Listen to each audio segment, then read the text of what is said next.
Yeah, it's like any other painting. You can lift it off. You can see it's just on a singular nail in the stone, basically, and it seems to just be hung with a single bit of rope.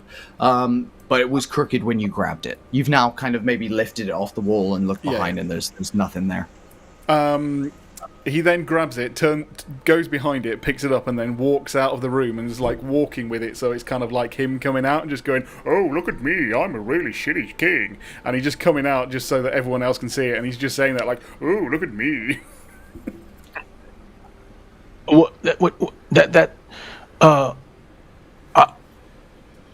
I'm not. I turn to Rose and I say, that's not. I don't think that's the Lord guy that was in my world. Do you know who that is? I mean, it's Jesse carrying a painting, but... Look at me, I'm a pompous prick. Oh, that's... Hey! Uncle Cousin, that was you. I get it. Hey, Jimmy.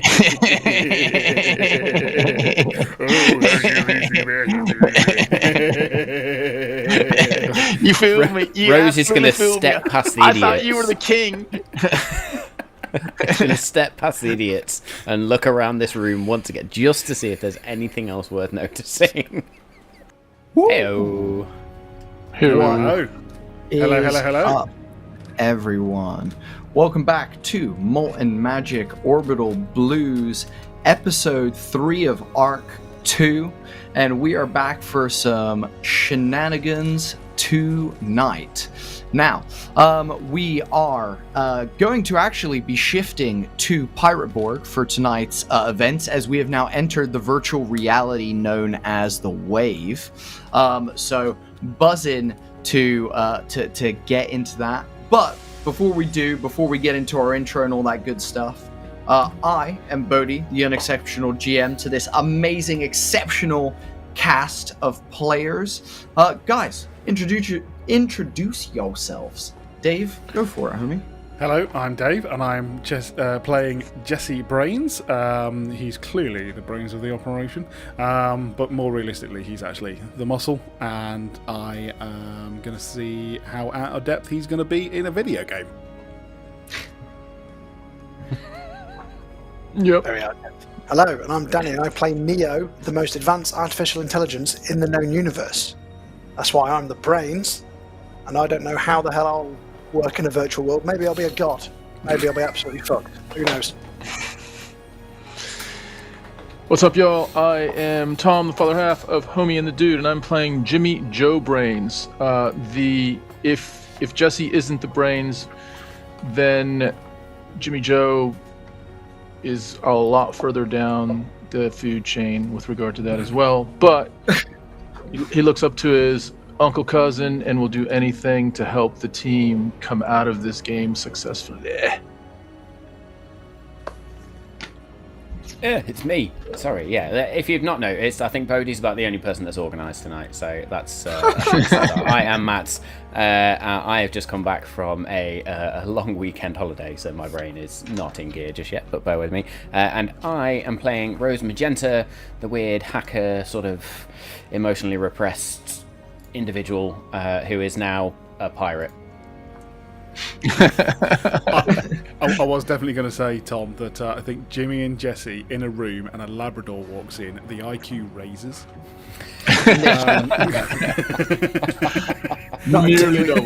Nearly doubles.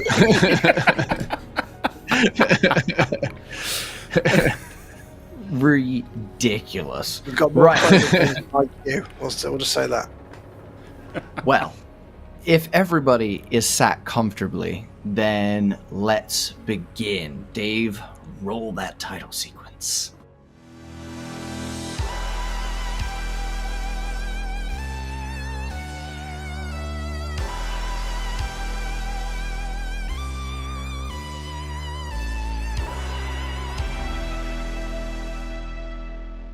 That's awesome.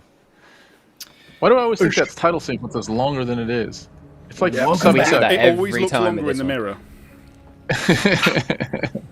So, a little Fucking love recap it. for everyone at home. Our players were tasked with planting a virus in a virtual reality for some unknown reason. After last episode, we discovered that this reason was to destroy a machine that was being used to harness the cognitive power of humanity into a giant battery that was set to blow up the entire universe, as it were. Now, the crew have come up with a haphazard breaking and entering plan with very little exit strategy, as far as I saw rewatching the episode, and they got into the Ocean headquarters after performing all their planning back at their HQ. From there, they made their way through some corridors, dodging some various hurdles, like Scar's officers that recognized a couple of them, some other people just kind of stopping them and asking them questions, and an important figure that they bumped into. Before finally making their way to the lab and then plugging themselves into the Atmos machines, which are these machines that allow them to enter the virtual reality known as the Wave. So, after entering the Wave, they were blasted through a kaleidoscopic tunnel of colors before being shunted into a body that was stood essentially on this beach. There's this rolling white sand in kind of both directions. You can see that behind you is a large galleon ship, and actually about every 100 meters or so is another galleon ship posted up on this beach. You can see crews hopping from the decks down into the sands and rushing up the sands towards what you guys see in front of you is a giant fort with walls rising high and turrets protruding from the corners. It's kind of standing atop this cliff face that kind of rises above this beach. And as you guys stand there, a figure appears on the galleon behind you, 1 foot up on the railing, and says, "Oi, mateys! This be Malt and Magic, and I be Bodhi, your unexceptional captain for this assault. We be continuing our tale of tenuous loyalty and murderous looting, so load your flintlocks, draw your blades, and get ready, for the adventure we live will be recounted for an eternity. And as always, the following music-fueled moon-age daydreams of the rebel race to claim this fort are 100% true. This is your PirateBorg." And at that moment, the blast of cannon fire from the fort wall sounds. This blast comes whistling past you as his body gets obliterated into a mess of sinew, as blood goes flying in all directions, corpses begin falling as fire begins coming down from the walls. You can see that most people are rushing towards the fort. Some people are kind of going up this main kind of path that's leading towards the main gate of the fort. Others are climbing the rocky cliff towards the walls. But you can see the beach does extend round to the right. How do you guys want to approach? And let's start off by just going around and describing our characters so everyone knows what we're looking at. Dave, describe your character for us. I have no idea. There we go. It's going to be on the fly. This is going to be amazing. Yeah, weighing it. Yeah, cool. Okay. I would say that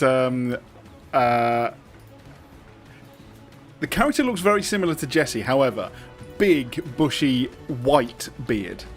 Like it's been sun bleached over years of being on the ship, and he's still absolutely covered in tattoos, for sure. Definitely got a almost a bit missing out of his lip. It's like the cut that's through the lip. So when he smiles, you see a tooth, even though he's like got his. So yeah, he just looks like a beaten up. Mother trucker, but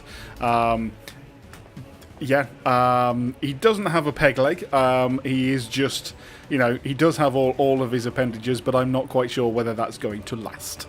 Great I would say point. he's very much in very tattered clothing. Similar to, again, the way that Jesse wore. He's kind of got a very tattered white shirt. So instead of his tank top that he'd usually wear, it's one of those like tattered pirate shirts and very baggy half trousers. So he looks like he has definitely been on a ship for 20-something years. Amazing. Hell yeah. Danny, give us a little description of what Neo's wave character looks like. You will see the most fancy dressed individual you could possibly imagine as a pirate. So he's got the fancy tricorn hat, really fancy, elegant, almost untattered, as if he's going out to sea for the first time. He keeps them that neat and tidy. As if, think Barbossa from Pirates of the Caribbean, but make him middle class.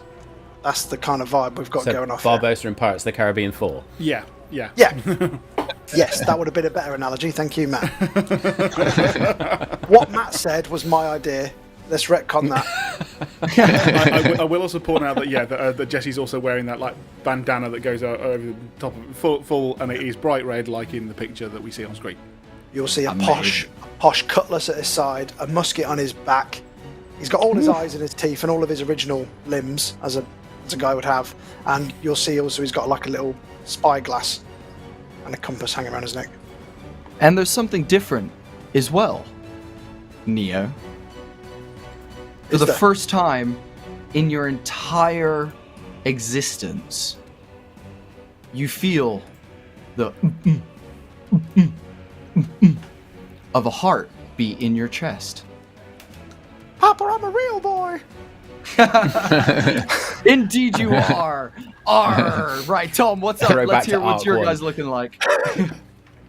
So I can... My brain is kind of being inundated with information, and somehow I have come to the understanding that my name is Robert Prevost, but that has been changed to Father Leo. It's a whole long conclave story, but that's not important. But I'm wearing monk clothing, and so from top to bottom, except that when I look down there, I guess there's a little bit of a tip of the hat to Jimmy Joe, because I've got steel toe hillbilly work boots on underneath the monk robe. So yeah, I'm a worshipper of the ancient gods, and I'm here in Pirate World.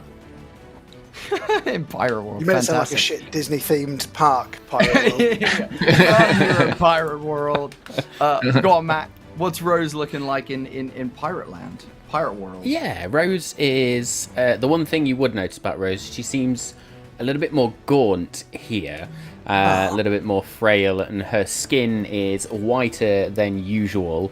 But in terms of clothing, very, very fancy clothing. She's got sort of the typical sexy pirate, bodice corset thing that goes under the tits, cups the tits nice and high. She has got sort of flowing sleeves. She actually has a cavalier hat, which is the sort of almost like a tricorn, but it's got the one side that's sort of flicked up with a feather coming out of it. She has swapped the SMG for a flintlock pistol. She also, for whatever reason, has a coil of rope at her belt. Long sort of knee-high leather boots, typical sort of brown trousers, if you like. And even she's looking down at herself going, really, this is what your brain comes up with, really. She's like an Indiana Jones pirate. What is that movie from the 90s? It's got the woman from Beetlejuice in it, not Winona Ryder, the Gina mum. Davis. And she plays and is set in a pirate landscape. Oh, I know which one you're on about. I mean, it's a dated reference. I think it's a 90s job. I think with that description, Jesse and Jimmy going on because he's a child. Thank you, Google. Cutthroat Island. There it is. Yes, you're the bird from Cutthroat Island. Jesse and Jimmy are definitely just staring at Rose, just slightly open-mouthed, as this cannon goes flying over our heads. Yeah, there's just boats, wood is being flown everywhere. You see bodies being strewn on the beach. You can see that it's just pure chaos around you guys. Imagine like D-Day vibes from like Saving Private Ryan, just like bullet fire and all kinds of chaos. You guys can see though that there's some like broken bits of debris that you could hide behind in front of you if you needed to. I love that we're so unfazed by the fire that's going on because we've been in so many death situations that we're just admiring each other's clothes instead of the cannonballs. Yeah, boys. Eyes off the tits. Let's go hide. Oh, yeah, well, I will. And then just runs forward and ducks underneath the stuff. I'm literally Duck, like, where?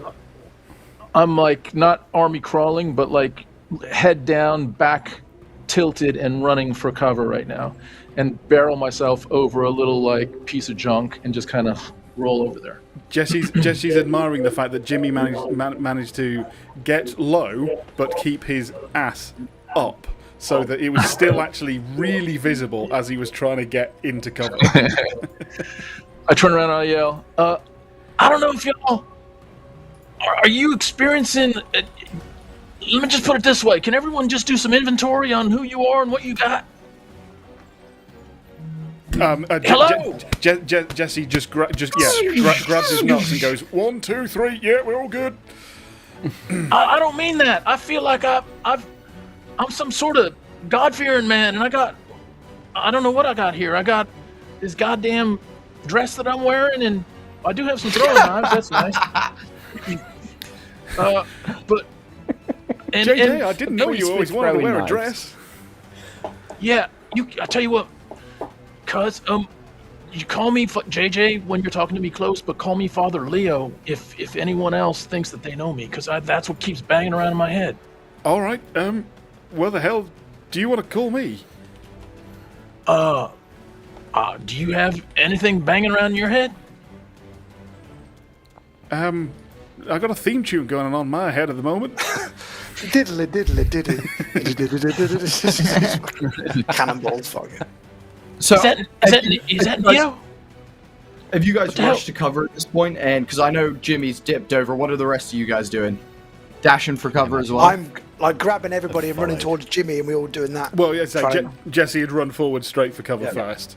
Perfect. Rose is really trying to figure out whether Jimmy's got underwear underneath the dress. Jimmy just kind of looks at Rose, looking at Jimmy, and he lifts it all up over his shoulders. God. All you can see is like some 4-day worn boxers, and then he puts them back down. Well, Oh, that answers Does that that answer- question. Yeah. hey, I have this. Are we Holds all, out a flintlock. Are we all pirates? Holy Moses, it looks like we're pirates. Just Well, for the I'm not a record, pirate. guys, I'm still the captain. Just setting the record straight. I know we're all trying to find ourselves. All right, but- Captain. Oh, maybe. Hey. I am. Oh, you captain. Why is all that voice want to hang come on. out? Right. I don't know why. Are we all going to Who- speak who like are- pirates now? Is that what we're going to do? Do we have to do? I don't No, know. we're not. No. I refuse. Hey. I flat out Okay, refuse. okay. But all I'm going to say, Neo, is whatever rules you imply, I'm going to take them as guidelines. Hey, Jimmy. Hey, Jimmy. So business as usual amongst the group. Thanks. Yeah, thank you everyone. Hey, Jimmy. Yeah. Thank you for Right, acknowledging yeah. my joke there, Bodhi. Why do pirates speak the way they do? Don't know. Because they are. Wait. What? I'm just going to point my musket at your head and be like, "It's gone delirious. We need to put him out of his misery." Hang on a second though. Just to be serious here, like I've been in, not in exactly this game, and not in this map, but I do know there is a chance that people will know us as this and not us as that, where we came from, and I'm not sure if we have to keep that as a cover story. Oh yeah, we were definitely in alias mode. We're undercover right now. We've got to pretend to be whatever this is, not who we Yeah. are, right? Yeah, so I'm Father Leo, and Captain Neo. Captain. Just call me Captain. You're just Captain. Yep. Cap. Okay. One name like Sharon. Miss Rose. Rose. Yeah, but No, that was over Lieutenant. there. What about over here? Yeah. Here it's Roses too. We're not fucking. Okay. Let's just go and plant this virus wherever the Not even like fuck Rosette? we need to do it. No? Rosie? No, just no. Can Jose? I? Speaking people enough to give them my name. As I'm you say looking that, around. a bullet comes firing past and clips a buff of sand just up next to you guys. As a body hits the debris that you guys are on, and you see this like body kind of slump over as blood begins dripping from his mouth. And he goes, and Jesse, just fucking dies. Jesse notices a flintlock pistol on this guy's bodies and just grabs it and goes, yeah, right now. And just, Nice. Just So, grabs it off. all of the people who also got off the ships, are they also running towards us, or are they all running towards the fort still? They're running towards the fort. However, let's make our first roll of the session. Danny, can you roll me a presence check, please? With a D20, yeah? Yes, please, with a d20 plus your presence. Ooh, 17. Beautiful. Nice. With a 17, you kind of peek over for a second in amongst the fire, and you can see that there is this large, like almost rig, what do they call it? Not Gatling a gun? baton. A ram. There we go, a ram. Oh, This yeah. big ram is being wheeled by one crew up the main road at the moment towards the main gate. You can see that those that were climbing the rock cliffs have now made it to the base of the wall. One group are trying to stack themselves up vertically and create a human pyramid up the wall, while another one is essentially ramming like his sword into gaps in the walls like stone and is trying to climb. Just over to the right, you can see that there's a small dinghy of people kind of drifting around to the right of the beach. It looks like they're heading like kind of away from the fort, but circumventing to the side, basically. What do you And see, we were Captain? I given- saw a movie. I saw a movie like this. Somebody's going to throw a dwarf onto the bridge at some point. No, that's. No, I'm getting my genres mixed up. Jesse's not listening to any of this, and he's just passing his hand backwards and forwards in front of his eyes. He's like, this is way more realistic than it was before. Does this feel real? Slap him round the face. Oh, Head in the Captain. what? Usually, the AI in these things starts closing in on your location and starts making things complicated for you. I reckon we need to make a move. So, we do have schematics, don't we, of where to go in game? You do not have schematics. What you were told was two Motherfucker. things.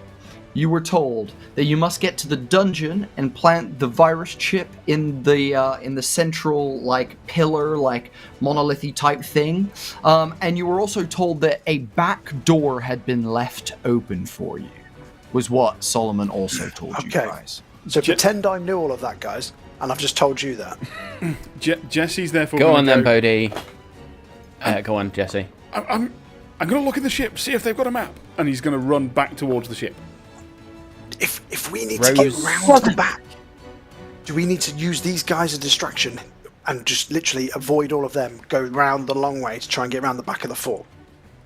Or do we help one of these guys with their entry plan to get us in? I can't hear what you're saying. I just making sure Uncle Cousin's all right. And I look over the top of this kind of obstacle that we're on. Is Uncle Cousin taking any fire as he's running toward the ship? He's going to be running back down, so whatever gantry or whatever's there towards the ship. He's really pissed off with these baggy trousers that are there. So he's looking down at them, but then realizes that he's in the firing line. So he just tries to leg it towards the ship. Hell yeah. Jesse, roll Yes. me a defense check. So a defense check is going to be Nice. a d20 plus your agility. And the DR, the difficulty for this, is going to be a 8. An 8. Okay. Agility. That's a 4. That's a 4. As you're running, you get... Essentially, as you're running, a bullet goes flying past you. A guy gets clipped, he falls. You trip over his body and headbutt a rock as you take 1 point of damage and start bleeding from the center of your forehead. At that moment, we cut back into the lab in the Ocean Corp headquarters. A small cut opens on Jesse's forehead and begins dripping down his face, along his nose, and just doop, doop, onto the ground, the polished white floor of the laboratory. And we cut back into PirateBorg. I hurdle over the obstacle, and I just turn back to Captain Neo, and I say, Captain, I gotta go get him. And I start You're not making going my alone, way. and I'll jump over the wall with you. Yeah. And I'm again, like, bent over with my ass up, trying to, like, cover my head as I'm trying to dodge any kind of incoming, heading toward Uncle Cousin. I am running I got bit upright, in the butt. but zigzagging towards Jesse.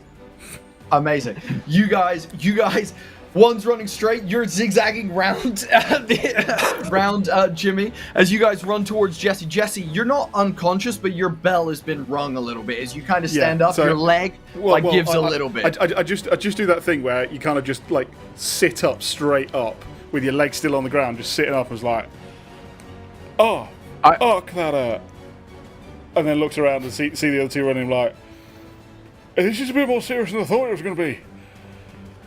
I actually tackle him, like, just gotta get him down, get him onto the ground, and I say, Uncle Cousin, we gotta think of a different plan. There's incoming here. Captain's got a plan. Yeah, no, this is kind of serious now, isn't it? I thought we were in a game.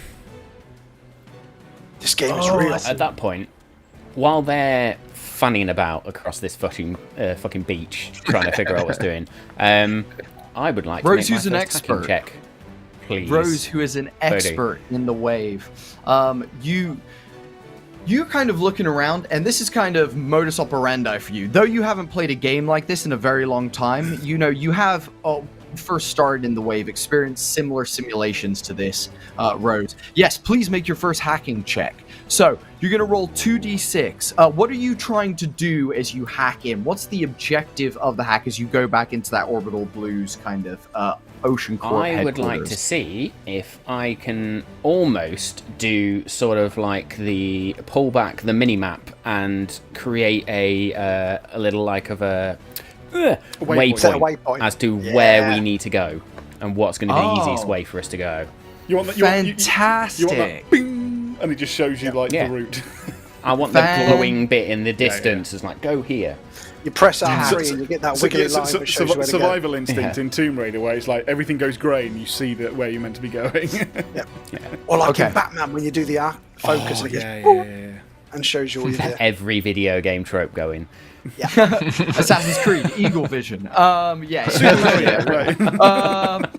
So roll me. So you're going to be rolling 2d6. The difficulty for this is going to be an 8. You're looking to hit an 8. If you roll 2d6 and you get 2 6s, it automatically succeeds. If you roll 1 6, it can explode and you can roll it again, adding it to the total.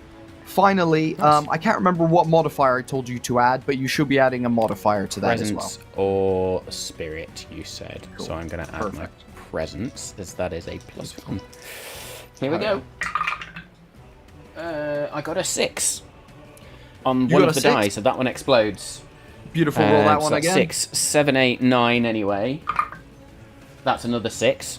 Explode it again. Explode it 15. again. Keep rolling. For a grand total of 18. Wow, there we go. For a grand total of 18. We love it. So, Matt, what you're going to do is you're going to mark on your character sheet, mark down the number 8 as your bank. So you have now banked 8. Next time, your difficulty for your next hack check will be the difficulty of it +8, basically. So, Nice. As you kind of focus for a second, can you describe what it looks like as Rose begins hacking, and then I'll let you know what kind of appears, basically. So, I'm going to go straight to my favourite film of all time. But essentially, Rose closes her eyes and manifests herself in a back door, a la Matrix. And literally steps through a door, which is on one side, or behind her is almost like the beach and this PirateBorg world. But in front of her then almost looks like her room in the Plunderer's home base, essentially. And then out the window, you can see what looks like the Orbital Blues universe setting. So essentially, she's got this middle ground. And she's just looking in there for whatever she can use as a clue. And that's her essentially tapping into the systems. Can I come in Rose's back door? You can stay where you are, you filthy bastard. Rose takes a blue as Neo turns and goes. I am definitely going to take a blues for that one. As you step into your current bedroom, your current living quarters, which is one of the few places you feel super safe, Rose. What you see is everything in its perfect place except one thing that's different. There, on the bed, legs crossed, white lab coat, tuft of hair wrapping around the side of the head, thick rimmed glasses with a name tag that says Solomon on it, sits the gentleman who gave you your task in the first place. He goes, you found it then. I can work with this. Yes, I need to know where we need to go. We're in. Which way are we heading? Like, we're on a beach. There's a lot of shit going on. The boys are literally ass up in the air right now. Yes. The beach. It took me a long time to design... I don't need you reminiscing. I just need the waypoint. Sorry. Yes, yeah. So essentially, for what you are trying to do, the best way would be circumventing the fort and approaching it from the hidden cove. It does take a little bit of searching to find it, but if you're able to, you'll be able to access the fort completely from essentially one of the lower points, getting you way closer to the dungeon that you guys will need to be in. However, I mean, if you really wanted to go in spectacularly, kicking in the front door is always fun. Yeah, I'm sure that is fun. Thank you. Hidden Cove. Rose? Yes. Watch out for the king. The king? Well, of the fort, of course. Who else do you think rules it? And is this an NPC, or do I need to be worrying about an actual real person that's on the other side of this idiot? So you see, Rose, when I designed the wave, I already had access to all of the data that had been farmed over the years of us having our prototype in circulation.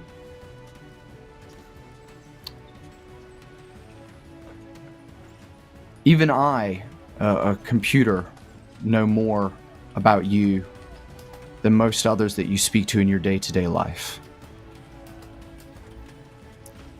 Just don't let him touch you, okay? There's very few men I let touch me anymore. Thank you, Solomon. Of course. Have a safe trip and, bon voyage? I guess? Oh, God. And she will turn and walk back onto the beach, where her eyes then open. The door... and you come back into reality. As you look, a thin line begins tracing along the beachfront, round past that group, rowing towards where the cove is, and a little beacon just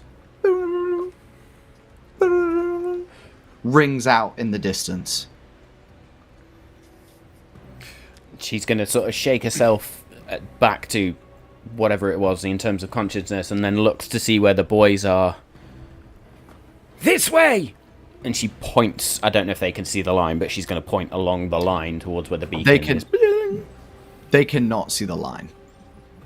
I'll get Jesse up under me and sort of start running with him. Get up off the floor, Jimmy! I'll get Neo up under me, and I'll carry both of them as I'm now like... The other side, you fool! I put Neo back down. I'm like, oh, sorry, Captain. Sorry, I was trying to help. As they drop Jesse, the man that Jesse tripped over, who got shot, is lying with a blunderbuss. So he picks that up, picks up an ammo pouch next to it, lobs it over his shoulder, and then goes, "All right, let's go." Dave is the I also find a actual quad loot bike. goblin in this one. I already had this in my character sheet. I was just like, how do I like say that I got it? And I'm like, well, he picks it up. Fuck it. Fair. I love it. Love it. So, as you guys begin dashing down the beach as a group, following Rose, who's leading this kind of group, you can see that boat of pirate folk drifting around the cove. And though they're like in sync, a second later they seem to be out of sync, and then one of them stands up and goes, "Untold riches!" and shoots another one in the face, and then kicks the body off the boat as another one stabs him through the stomach and pushes him off the boat, and chaos breaks out as they begin fighting for what would seem like untold riches, as the boat just begins getting essentially dismayed with people are falling off left, right, and center. But Bodhi, is there a way of us knowing whether these are all AI or whether there's actually like player characters in here? By that I mean, well, one, is it possible to know that? And two, is it that when someone dies, their pockets kind of explode with all their bits next to them? It's fucking Fortnite. No, you very much have to search their pockets. You very much have to search their pockets as these guys are sinking to the depths of this essentially cove area. And to answer your other question, sorry, remind me of that first one. Yes, sorry, I got lost in. Do we realise? Are we like the only 4 players? Great question. Or is it all AI, or is that are there like is that a level 54 player? For Jesse, roll me a presence check. The difficulty is going to be a 14. So D20 plus my presence. Yes, please. So I rolled a 14 minus 2, so no. What you would say, Jesse, is so as well. far as you're aware, this went live today. The people that are logging on right now Okay. are possibly people. At least, if from your basic understanding of what you heard Neo and Rose muttering about back at the hideout, there's a good percentage chance that these are people just getting slaughtered in broad daylight by their friends. Who knows? Yeah, I think I think with that it centers Jesse, and he's immediately into that wartime when he goes no longer a game, and he suddenly like darkens. He knows this is just brutal war. He gets it. As I'm looking at that whole like chaos on that boat, and having been playing a previous version of this, an early adopter version of like I don't know if it was an alpha or beta or whatever of it back in the day, are there any tells that the developers created in this game, like a little, a little ring around the actual players that wouldn't be around the NPCs, or anything at all that might indicate, from my experience, who a player is and who an NPC is? So what I would first of all say is, Jimmy, as you're running, carrying your uncle, cousin, and helping Neo, one thing that instantly clicks into you is you mentioned that you had played a lot of games in the Wave. You'd spent a lot of hours playing like games, basically. This isn't too unsimilar from a medieval simulator that came out a long time ago, where you had to breach a fort. You were still trying to breach a fort, but you were as knights on horseback and things like that, and it was a little bit different. But one thing you did remember was there was a random group of people who were for some reason infighting, and that like moment of that happening on that ship jogs that for you. What I would say is the technology has developed so far with this latest update that it's almost seamless. It's impossible really to tell who's a player character and who's an NPC at this point. I turn to Captain Neo and I say, Captain, I might know this map. I might know this fucking map. It's not the same, and it's a different world, but it's kind of the same. But it's not the same world, but it is the same world. Does that mean if we kill any of these people, we could be killing a real person in the real world? Yeah, it is, and we have got to be real careful with that. But that's not what I'm talking about. I'm talking about how you win the game. You got to go around that where Miss Rose is telling us to go. We got to go around there, and there's an entrance back there that's kind of like a shortcut that'll get us in there and get an advantage on. Well, back then it was the Great Lord, they called him the Great Lord, and it was kind of like a chivalry type game. So I don't know what's in there, but that's what was in there in this game that I played. The person who gave me the route said king. There's a It was king. the Great Lord when I played, but maybe because this is a different world of the same map, it might be that.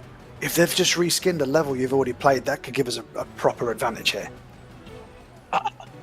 Captain, I think it might. I played this dozens and dozens and dozens and dozens and dozens of times. I know this fucking map. Jimmy, what happened when the Great Lord touched you? I never saw the Seems Great like a Lord. weird That's too question. far. Yeah, that is Sorry, kind of yes, weird. that was That's strange. Out of context, it is weird, but Solomon, who gave me the route, said, don't let the king touch you. What do you mean, Solomon? Yeah. Is he here? No, What are you talking about? bitch. Guys, Hack the system, okay? head can do in the game. Kind We of. will I guess die. If we're Yeah, not speaking of careful. that, Uncle Cousin, speaking of that, just real quick, I never got past. I never got to see the Great Lord. I didn't even get close. What's in there is almost unbeatable as one player. You need a whole team, I guess, but I never Shit. did that. Hang on. So Well, if you Jimmy, can this hack time it, you've got one. I can hack it. I don't know. I can shoot. Hang on, let me try. And I'll hold my hand out like Neo from the Matrix. And I'll try and turn us all invisible. Hell yeah, I love it. Awesome. Hell yeah. Cool, Danny, you're going to be rolling me 2d6 and adding whatever modifier I told you to add to make yourself invisible on your first try, your first ever attempt of trying to manipulate the wave as a cybernetic entity, a superior cybernetic entity. I'm going to call that a solid 10 that you've got to try and Fuck, I gotta roll. Let's go. Come on, motherfucker. Can you I got explode a bang on 6? I got bang on a 10. bang. Did you on get a the 6 10. in there? I got two 4s and I got +2 on presence. Okay. Boom. Beautiful. Nicely done. So, Danny, add to your character sheet that you've banked 10, basically. Come on. So, fantastic work, guys. Neo, as you stretch your hand out in-game, suddenly something begins to happen. Your eyes almost flicker for a second. As you start seeing everything in these kind of trickling green numbers that seem to fall and form everything around you. For a Oh no, I brief think I'm having a second, stroke. and then as you open your eyes, your hand is Now's gone. really not the time. As you turn and look, you can still see the outline of your colleagues. With However, wireframes. their forms are actually like almost creating that mirrored effect. So they're almost refracting ever so slightly as the like terrain behind you moves over you, but you are now invisible indeed. Fucking did it. Guys, we're invisible. Holy smokes. I don't know how long Let's it go. lasts. We need to move quick. Let's go. Amazing. I run into Neo and then Right. go, I sorry. know we're we see each invisible, other. but Yeah. I still know you've got Dave your cock did out. it, Let me yeah. Put it away. You guys can still see each other. There's like a little halo outline for each of you. You guys almost have that like partied up like halo for each other, basically. Yes. So as you guys come round this cove, this dinghy that had these people in just kind of rests up on the beach, now completely empty, covered in blood. You come around this corner and there's a small crack in the rock.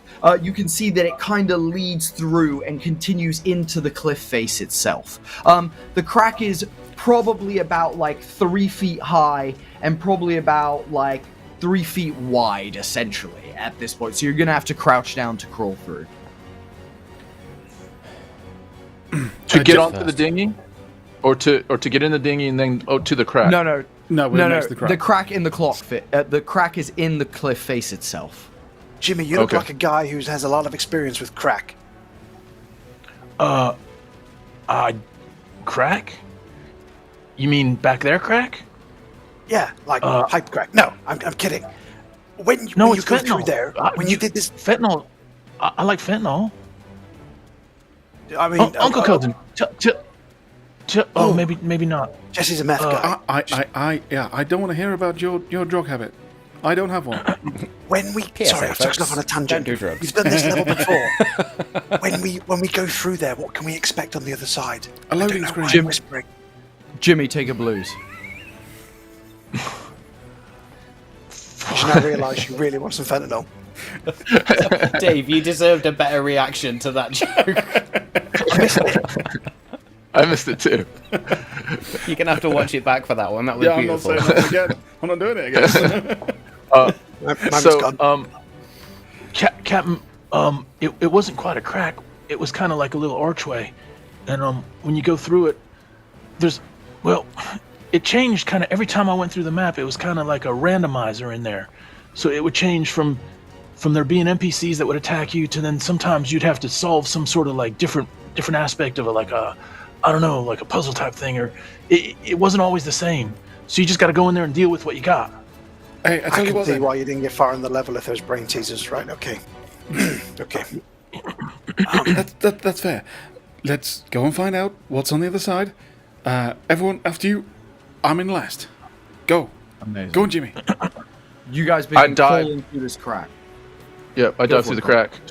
I just start army crawling through the crack. You guys, as you guys get in, it's pretty spacious. You guys have enough space to be on like your hands and knees in a single file, kind of crawling through. But as you begin coming through, the rock begins bending and kind of moving in interesting ways. The tunnel kind of curving, getting narrower in sections. You're having to like take packs off and like pass them through before then like wiggling your bodies through. And as the noise of the beach kind of quietens down and everything begins kind of drifting off in the distance, you come to this open cavern. In the cavern, it's pretty simple. There's some small like pillars sticking down from the roof, these formations that have been formed from limestone drips over many, many years. And in front of you is just an illuminous, almost green glowing lake that seems to just extend to half of the room. Otherwise, there doesn't seem to be much else in this cave. Bodhi, could Jesse find any shrubbery, bits of flotsam and jetsam that has floated up on the beach and try and block up the cave as they go in? They don't want to be followed. Of course you can, yeah, fantastic.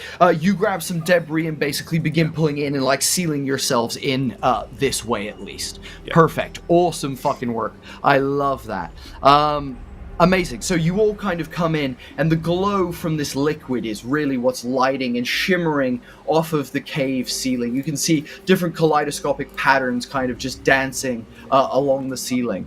The light seems to be coming from somewhere in the water. Jimmy, is this like before? No, not exactly. I never seen quite this. Now, one time, I did see something. It wasn't water. It was more like a lava thing. And if you slipped and fell into that was you done. You'd have to start over again. But this is kind of what I'm thinking. I don't like the glowing water. I've read books where things come out of them and like grab your ankles and. Can I make some sort of check to see if I would know what is here or if there's any danger here? Of course you can, yeah, for sure, 100%. Make me either a presence or a spirit check. The difficulty is going to be a 6. D20, yeah? Yes, D20, please. Oh, well, fuck me, it's a 6 on the dice for a 7. Cool, 7, beautiful. 7 is still a success. What you notice is, as you kind of walk around the edge of this pool, you knock some stones in from like the edge of the water. They trickle in, and you notice the dust, the powdered, finite bit of grain that you knocked in, begins drifting through the water, almost like there's some sort of current in this water, and it gets pulled under the far wall where the back of the lake basically touches. I see that, and I turn to Miss Rose and I say, Rose, did you see that? Did you see what that might be? a shortcut, or really bad. There's a current. It takes us under the wall, so we're gonna have to go under the water Is the water going to kill us? momentarily. I turn to. Look dangerous. It just looked fast. So as long as we let ourselves go with the current. Uncle Cousin, did you tell them about my swimming? No, I didn't, JJ. Jimmy, it's a game. If you wish it, Yeah, you can but- swim. Manifest I it. near drowned twice already, and that was when I was before 10, and then I never got near water again. I just never did.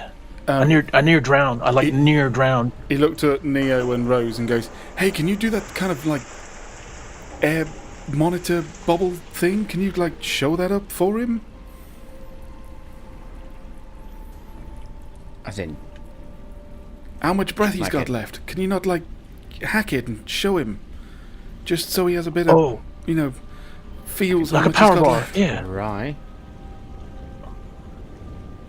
Um, We can try. Yeah. I don't know if that's changing the system or hacking the system. I'm happy to. Yeah, go for it, Matt. Go for it. Roll me another hack check. Add on your 8 from last time. The difficulty is going to be to show him a bar. It's going to be a 3, so you're looking at an 11 overall. 3, 6, 14. 14. Beautiful. So, you are going to bank the 3 on top of the 8, giving you an 11 now in your bank.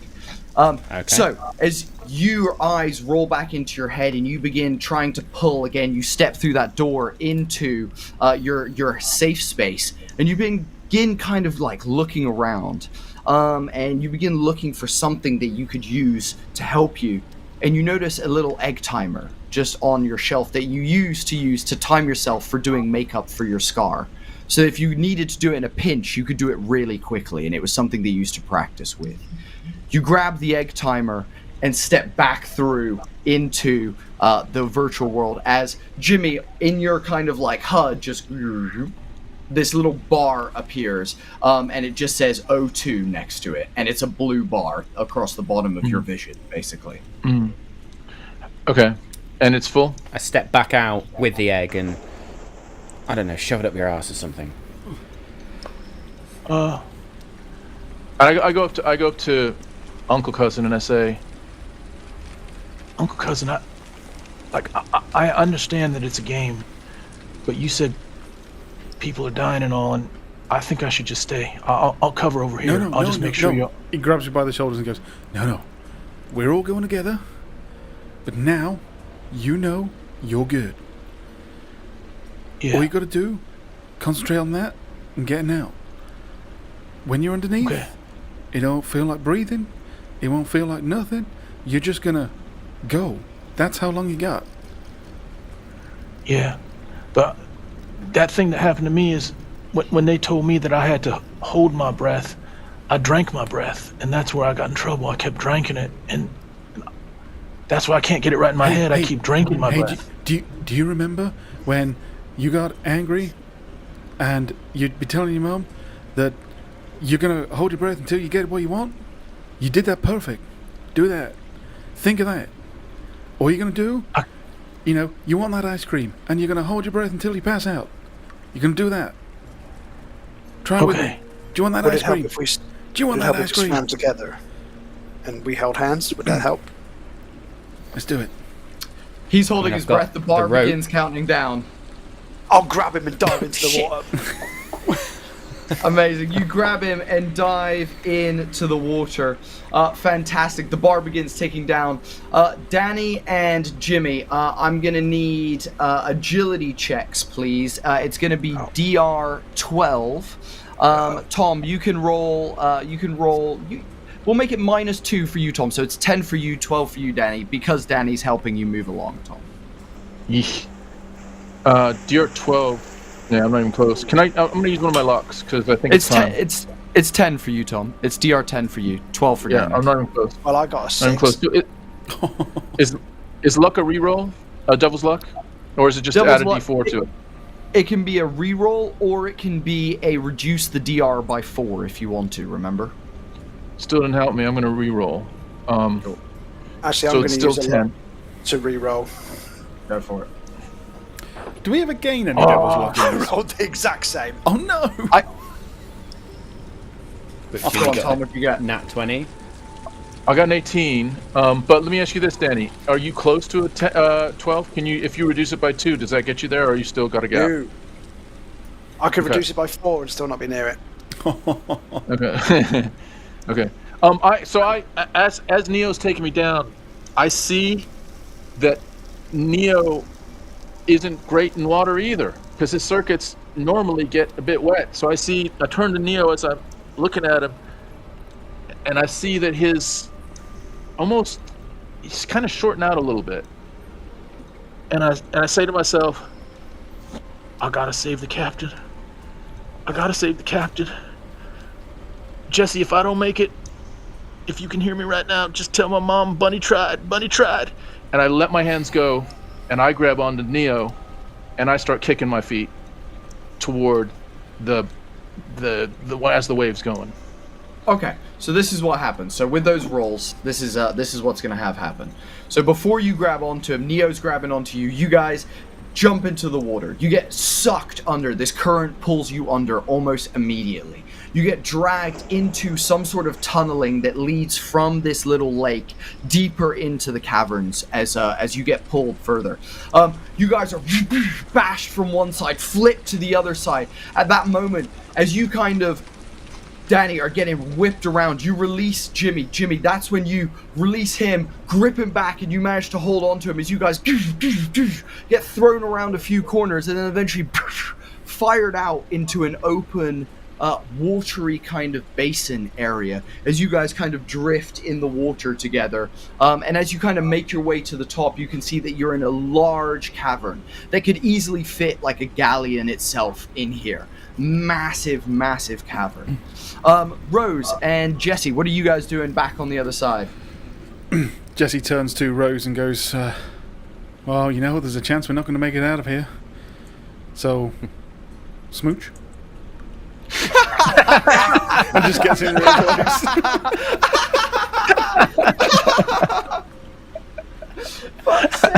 close. She will look you dead in the eyes. Got some balls on you, Jesse. Hey, But absolutely fucking not. And she's going to give you the finger and bounce. I had to try.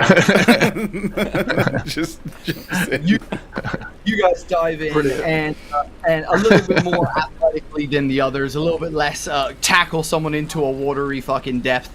With a little bit more control, you guys are able to like almost brace yourselves as you're going through these tunnels, putting your hands out, allowing yourself to almost act as bumpers as you're bashing against some of these corners and turns that the others did, as you guys get fired out into this open, watery space as well, and come to the top to find yourself in this gorgeous cavern. You can see water dripping from the stalagmites or stalactites, whichever's on the roof, down into the water around you. You can see off to the far left, there's almost like these stones that then go to almost this rocky platform that's sticking out in the water. Some almost crudely carved steps carve up the wall and round the wall, basically, to where you see suspended from the roof are a sword and a spear crossed over, and then two planks of wood that almost make like a swing bridge in the middle, with some sort of crude door at the end of all of that. As Jesse breaks the water, and the water just comes, flying off his beard. He just, he looks around at the rest of them and goes, "Whoo! Who's up for round 2?" Rose is going to sort of crest through the water and just, and then looks over at Jesse and goes, "Oh, thank fuck!" And she will kiss you on the forehead and be like, "There, that's the living." I turn to Rose all right. and Jesse, and I say, "I'm not sure Captain's all right." And I'm just kind of kneeling over Captain. Oh, Danny, you're muted. Can you hear me now? Yeah, I can hear you now. Yeah, Captain, we can Instead hear of you. unmuting myself, I ended the fucking call like an idiot. I just realised I can't swim either. As I just cough up Rose water. will swim over to you and sort of hoist you up. I'm assuming there's a shore-like area that we can. Yeah. Like, Yeah. So this is that rocky little platform. You guys swim Yeah. towards, and there's little like stones that almost make a path to the rocky platform. Jesse You helps guys managed Jimmy to out. crawl- Yeah. Perfect. Yeah. You guys crawl out onto that platform. You can see these steps that are almost like look like the cliff wall has been carved inwards and creates like steps going up the inside of the wall to this like swinging section of swords, spears, and wooden planks. Of course, Jesse, came out and then just yelled this into this massive cavern, so it like echoed around a few times before they finished. Presumably, the movement of all of us is pretty much the only thing we can hear apart from the natural cave sounds. Yes, you can hear the dripping, you can hear kind of the sloshing of water, and every now and then you can hear the rumble of a cannon going off far above you guys. Far above you guys. But otherwise, it's actually kind of beautiful down here, and as you guys all come up onto this rocky platform, you guys look back into the water, and you can see that actually littering the floor of this perfectly translucent water are skeletons all over the cave floor underneath this water, basically. You can tell that it essentially is meant to be that many people have come through here at least. Look, I came through and I'm playing, I don't know what, this monk, God-fearing, and I don't know what God's out here, but if y'all are up for it, this is more real than I remember.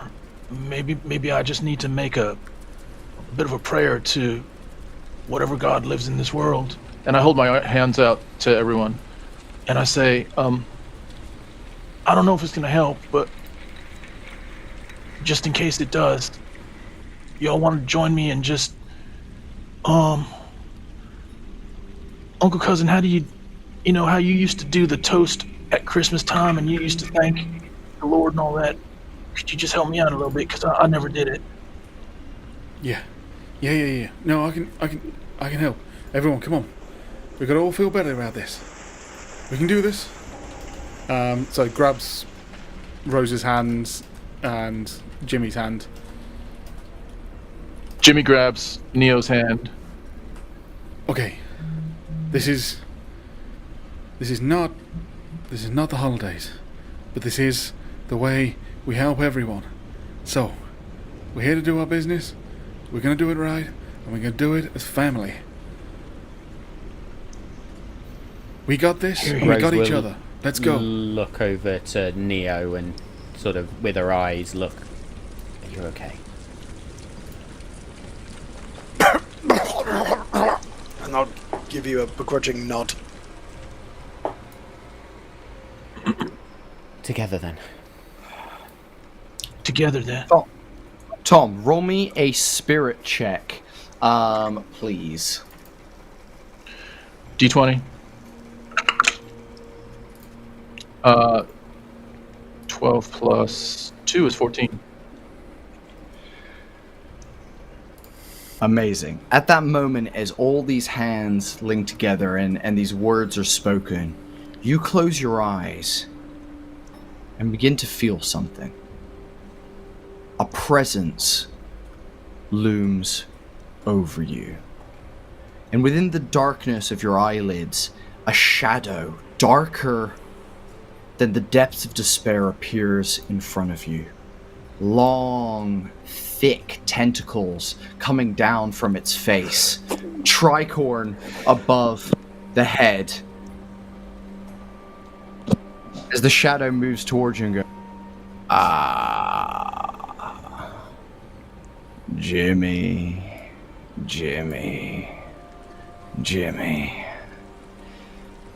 It's been a while since anyone's called upon my services. But here you are, a boy looking for something to follow. You and your friends, you have my ward. Use it wisely, boy. As you open your eyes and each of you is going to get a +2 to all of your rolls going forward, thanks to this program. Holy shit. Hell Jimmy. Thank you, Is that Jesus. just a permanent bonus then? Permanent bonus to everything but damage. Nice. So that's So, like all strength, agility, statistics. presence, toughness, or Yeah, just in general, just add +2. Yeah, just add +2 to it. Just add that on top of whatever your agility and stuff is. So don't bump those up, but just add that on top of those, basically. Yeah, that answers my question. Just add it to the rolls. Sorry, is that what you said? That's what. Yeah, just add it to the rolls. Yeah, Yeah, exactly. yeah. It's like a from buff in damage. D&D or a Yeah. bonus in D&D. Yeah. I feel better. I feel Thank you, Uncle Cousin. stronger. Yeah, Thank you, Jimmy. You played that well. I was about to shoot it in the face. You saw it too? Sure. I didn't see shit, so Did you see the whole thing? Like, cause it No, looked no, bad, it- and then it was.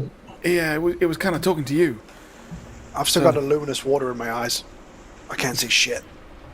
I think we might have the grace of God next to us, and I feel like with the grace of God, we probably can't be stopped, no matter what happens. And I start looking around and saying, I think I'll lead the way. I believe I can lead the way right now. well, my little Go for it, guiding Moses. point has ended now, so yes, we're on you, Jimmy. And I point to the left and I say, it looks like that's a trail over there just up them steps, and I don't know what that is, a swing bridge or some sort of like rope bridge or something. What do you say, Captain? I trust you.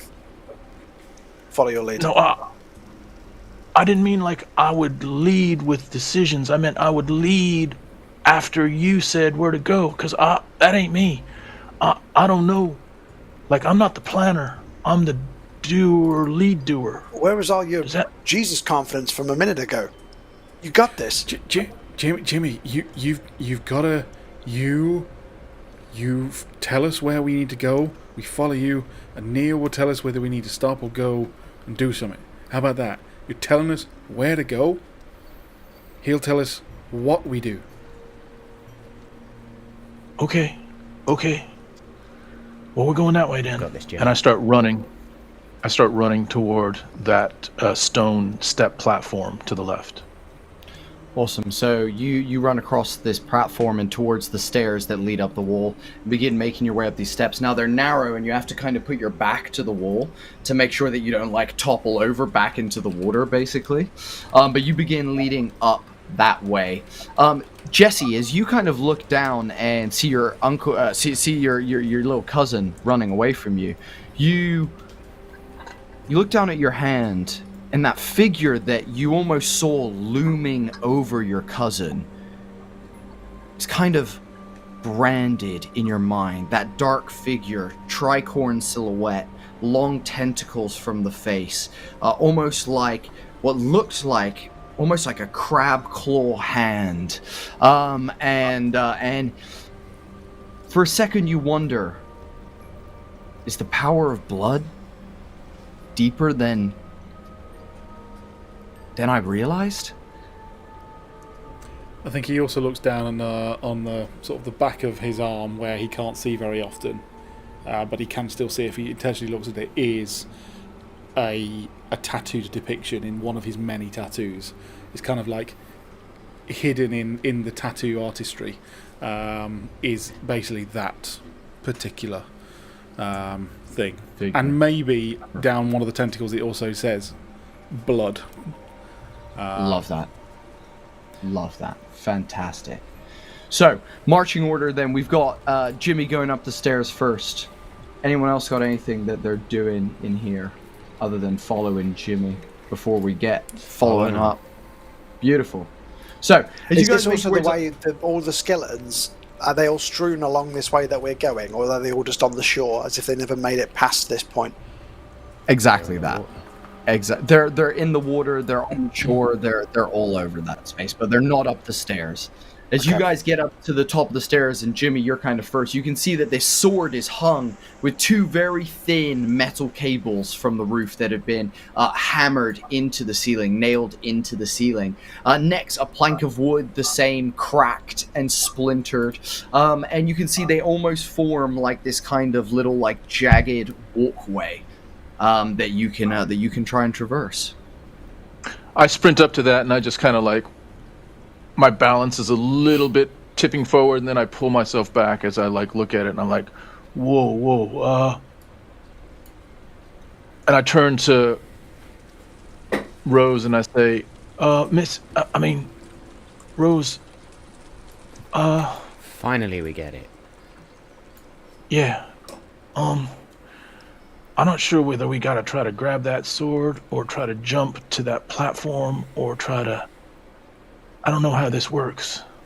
Kind of looks like a swing.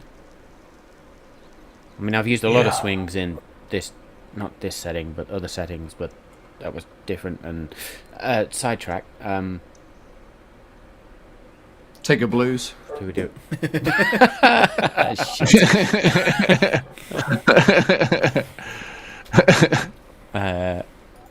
She just looks back at Jimmy Joe and... One at a time, or all together? I mean, is there any way we can use your rope you've got to your rope. swing it across?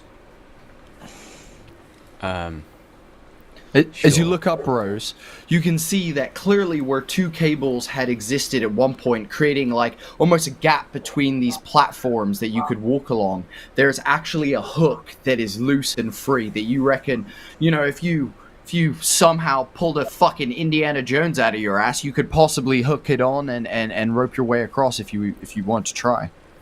I've literally just said in the chat we're in Indiana Jones mode, as you said Indiana Jones.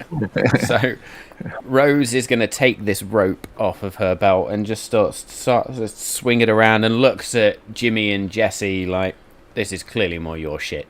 But starts to swing it around her head and then just throws it up to see if she can try and attach it to the hook. I love it, dude. Give me either a presence or agility check. It's gonna be DR8.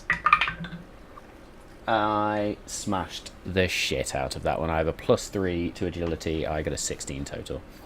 16 total.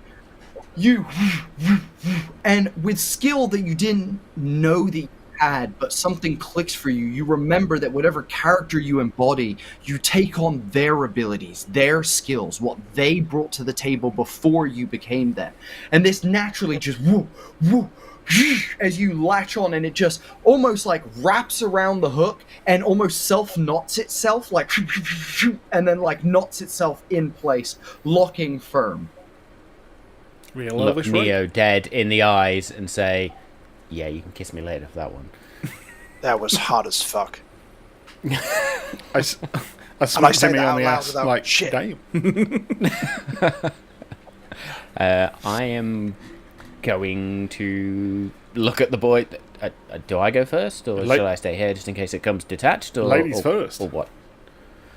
All right, then. I am going to full Indiana Jones whip swing across this fucking gap, then, or I'm going to try. Okay. Do you know what? I actually am not going to make you make a check for this. It's close enough, and with the momentum of you guys being where you are, there's no check needed to be made. You guys can easily make it across this, especially now that you have this super secure swing to get across, basically. Rose's check was high enough to make it. Skylarker ability anyway, so I'm I was gonna nimble say, you're in the rigging as I am on the deck. Just... Perfect. And you guys, because of Rose's high check and this beautiful knotting, it's easy to swing across for each of you. However, Rose, when you all do get to the other side and there's this like cracked, closed wooden doors, you're kind of stood on this little outcropping, maybe about 30 feet off of that stone platform that you guys kind of stepped onto originally when you got out of the water. You kind of yank on the rope in hopes that it comes loose, and your knot work is just too good. The rope is stuck. That could be our way back, I suppose. As I took 2 or 3 attempts, because my agility is really shit, I just swung across, missed the landing, swung back, and you had to kind of grab me by the leg, reel me in. Yeah, pull you in. Yeah. Perfect. Grab So his belt too hard, yeah. there's this you door grabbed me in the behind you gigabytes. guys. Can I just say, maybe, I mean, it could be a way for us to get out, but it also could be a way for others to get in. Let's just tie it up on this side, so no one on that side can use it, unless they have a big hook and they can pull it across. But that's just how I would do it if I was playing this game right now. I did just let go of it, and it's just dangling in the middle now. Uh, Is that a problem? Yeah. Well, that means they can't get it either, but we can't get it either. Not unless anybody wants to do some sort of running Jedi jump across there. I don't know. Well, we might not need to. We might not need to come back this way. Like maybe there's another way out. Sometimes That's true, Like 'cause in actually, maps, there's two ways. If we put the virus in, there is no way back. The whole thing shuts down. Yeah. We've not got a lot of room here. Are we going through this door or what? I look. I pat my monk's robes, and I hear a tinkle. And Now is not the time, Jimmy. and Why are you jingling your cock ring? I have one lockpick that Father Leo somehow has in his pocket. Gets you into people's bedrooms at night time, does it? You're a molesting priest. I knew it. Do we want to tarnish Father Leo with that so early on? Not yet. I pull it out. I look at Neo, and I'm like, I'm not sure what you mean by that, but I'm not sure if this will help. And I show it to you, Neo, as what it is, which is a lockpick. But I'm not sure that I'm not aware of what a lockpick is. I'm not very good with analog locks. What's But analog? I do have this, and I'll reach into my satchel, and I'll pull out a skeleton key. This can actually unlock any door. This is much more better. It's a drawing of a key. What? This is a one-time deal. After I use it, it's gone. So we It's probably like need one to of them save wax this. Try the lockpick first Can- before we try the skeleton key. Sorry, can Jesse just check if the door's unlocked? Just as you grab the handle, the door actually, as you twist the handle, the two planks of wood that make up the door and fall apart in front of you as the door just collapses off its hinges. Jesse's literally just holding the doorknob like... Okay. Worst case scenario, it was a pull door and we all just fall off the ledge as the door opens. I feel stupid. Let's not tell anyone about this when we recant this in the bars afterwards, okay? Let's just not recount this story ever. Tell him about what? Let's go. Exactly. As you guys step into what seems like a long hallway ahead, torches Sweet. and light up the That's hallway no- ahead. Hey, Neo, can we get that in our place? We have the clap-on, clap-off lights. What more do you want? That's why it was strobing at night when Jimmy was here. I was about to say, that sound is really problematic as well. Honestly, sometimes it's just like a fucking rave. Everyone except for Jimmy take a blues as you realize you've listened to Jimmy been masturbating for a while, the last couple of months. That takes Well, me to I'm 8 just at the blues, fuse box just every for the night, like, record. why are the fucking lights not working? And it's just fucking, he's just jacking off. So guys, just so you understand, this hallway leading out in front of you is probably about wide enough for like 2 or 3 people to stand shoulder to shoulder. At the end of the hallway is an archway that seems to lead into another room that is lit by some sort of torch that you can see flickering in the distance, though you can't really see into the room just because of the lighting in there. However, as you guys look to your left, there is a little plaque on the wall that reads, "What do you call a hot beverage protected inside a sturdy lockbox?" And as you all look down to the ground in front of you, you see tiles in rows of 3 and you can see that they have letters carved into them. Now, I'll give you the sequence of letters that you can see. You can see the first row of 3 say T, S, D. The second row have an A, an E, an O. The third row have an F, an A, an R. The fourth row have a T, an S, an E. The fifth row has a H, an A, a T. And the final row has an S, a Y, and an F. That final row is closest to the archway at the end of the hallway. And that's what you guys can see in front of you. So the first row was TSD. Yeah. Second row was AEO. FAR. TSD. FAR. I missed the second one, that was it. Yeah. Yep. Sorry, AEO, FAR after that, so yeah. What do you call a hot beverage inside a lockbox? Protected by a sturdy lockbox. Inside a sturdy lockbox. Inside.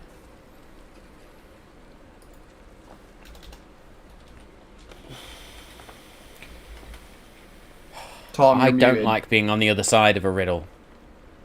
I can see why you didn't get very far now, Jimmy.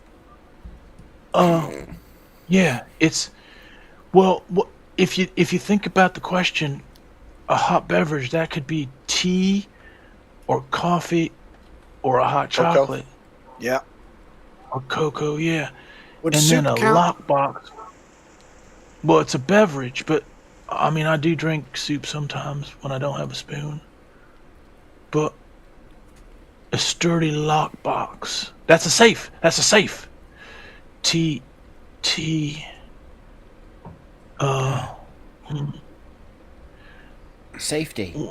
Safety. We can spell safety with the letters. So if we jump on Safety. SAFTEETY, we can get across. Are you SAF. stepping on the letter S? And who's stepping on the letter S? Roses, because she was really confident with her answer. Do you know what? Actually, Rose is just a bit like, oh, what's the fucking worst that could happen? And steps on S. As you step on S, there's a kind of noise within the walls. It's As your fault, nothing Neo, whatever it happens. was, it's your fault. Oh, shit. Yes. I think you got it. You might have got it, Captain. Is it E next? No. It's Apple. it's Just, do you know what? Why don't we just do this in a line and step where I step? Okay. Jesse gets up okay. right behind you on the S. It's uncomfortably close. That better be the weapon and nothing else, Jesse. Otherwise, we're going to have a serious problem really quick. Rose, make sure. me an agility check. Make me an agility check. DR, it's going to be DR 11. Just to see how much your buttocks clench. I am going to use a luck point because that was terrible. So the luck point, you can re-roll or reduce the DR down by 4. So if you could hit it within 4, then you can just reduce it and get an automatic success. And you said the DR was? 11. well, hold on. Yeah, I'll do that. I'll reduce it by 4. 4? Because I rolled a 9 total with our +2 bonus. Perfect. So, as Jesse kind of bumps into you, you take a quick second and you take a step forward. As you do, you place a foot on the E tile. The tile cracks and crumbles beneath your foot as you quickly leap to the F tile next to it. The rock falls down it seems like 10, 20 feet. And as you peer downward, you can see sharp metal spikes protruding from the floor beneath you. Sorry, Rose. Oh God. Sorry. Oh God. Oh God. Stay right there, Rose. Stay right there.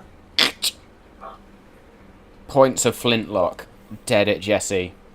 My bad. My bad. Wait, One chance.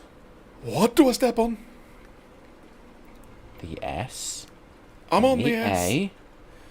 A. Then the F. Cool. He's going to jump for the A. Puts the flintlock back. Amazing. You land on the A, everything is totally fine, F is totally fine, and Rose, you lead them along the path that says safety. Well worked out, team, as you are all able to safely traverse this first hallway. As you come to this archway, the room ignites with torches as well. You can see Can that we there grab are... one of those torches? Of course you can. Please do. Please grab a torch. Just want to see if it continues to light on and off as I go through. But yeah. No, it stays on. It stays completely lit now. Nice. It's got a little bar next to it showing how much time left. Yeah. Exactly. A little like ticking. Yeah.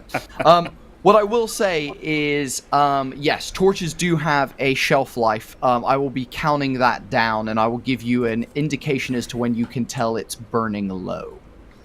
I turn to Neo and I say,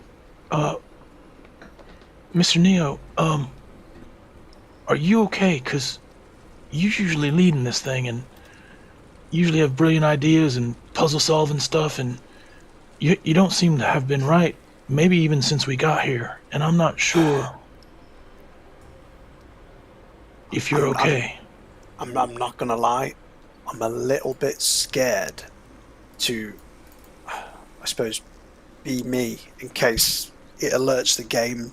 I know I hid myself from the game, but I'm worried the more I be myself, the more the game will be aware of me. Yeah. If that makes sense. So maybe I just need to trust my own code and just go for it. Well, I don't know about all that, Mr. Neo, but I do know we need you, 'cause without you, we probably... I'm not gonna say we don't have a chance. I'll just say this, we got a big more of a chance if we have all of you, 'cause I don't think I got past this level ever. And I heard that very few people get to that Lord person. That I just know it's gonna get tougher. Okay. I'll give it everything. I promised Rose I would. Okay. Don't make a girl a promise. As you guys stand in this room, you can see that the room is pretty bare. Basic stone tiling along the ground. You can see it's cobbled and cracked, almost like it's been worn and walked over for many decades.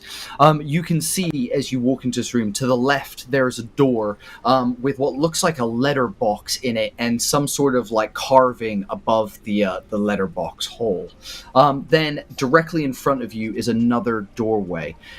Connecting those two doorways in the corner is what looks like the roots of a tree kind of ripping through some of the wall and kind of like flowing through into this place, almost like it's slightly overgrown. There's an air of mustiness here. It almost tastes damp, moldy, and just wet. What you Jimmy, guys is that wanna do? you?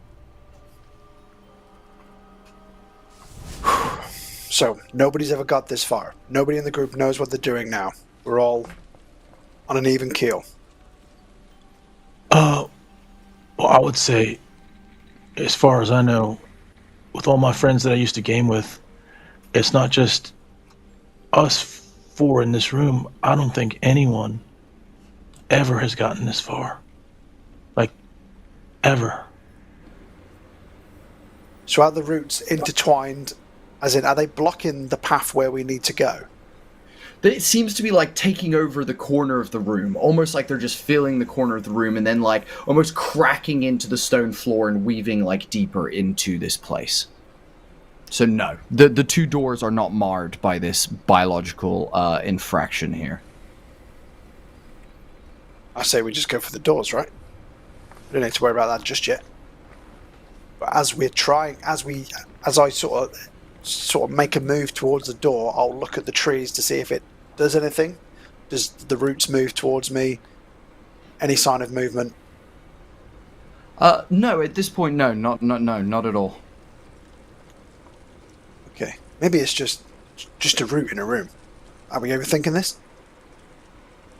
We overthought the last door, so let's just try the doors. I'm with you, Jesse. There is 2, though. Try them both together on 3. All right, I'll do left, and then go to the right one. Every single time. Every single time. So, Jesse, the one you walk to is a rudimentary door. You can see that it is heavy stone, though. So as you grip this handle, you have to, like, slide it across. Neo, as you head towards the other door, you arrive to this, like, letterbox gap in the door, and you can see that there's no handle on it anywhere. Though you can clearly see that it is, like, cut out of the stone frame and is, like, clearly a door of some sorts. What do I see through the letterbox? As you look in, it's complete darkness. However, as you kind of brush your hand and place your hands there and you kind of step back, you swipe away some of the dust from the door, and you see a carving that says, "Donate Self," above the letterbox. Oh. Donate. Hang on. I will detach one of my fingers and I'll post it through the letterbox. As you go to it, You're not detach one of your anymore. fingers, you grab onto flesh, pull at flesh, and the Shit. finger does not separate from your body. How have I got real fingers in a fucking virtual reality? God. Okay. Fuck. Well, it says we've got to donate ourselves to this room. So should we maybe try your door first? He's trying it. He's already been like trying to drag it open. So what does Jesse see? So, Jesse, you pull this back, and what you kind of are presented with is a very precarious room. The room itself has that kind of same rooting coming in from the corner, and you can tell that whatever's grown has grown down that kind of corner and around that kind of walling. So that's the back left corner over there.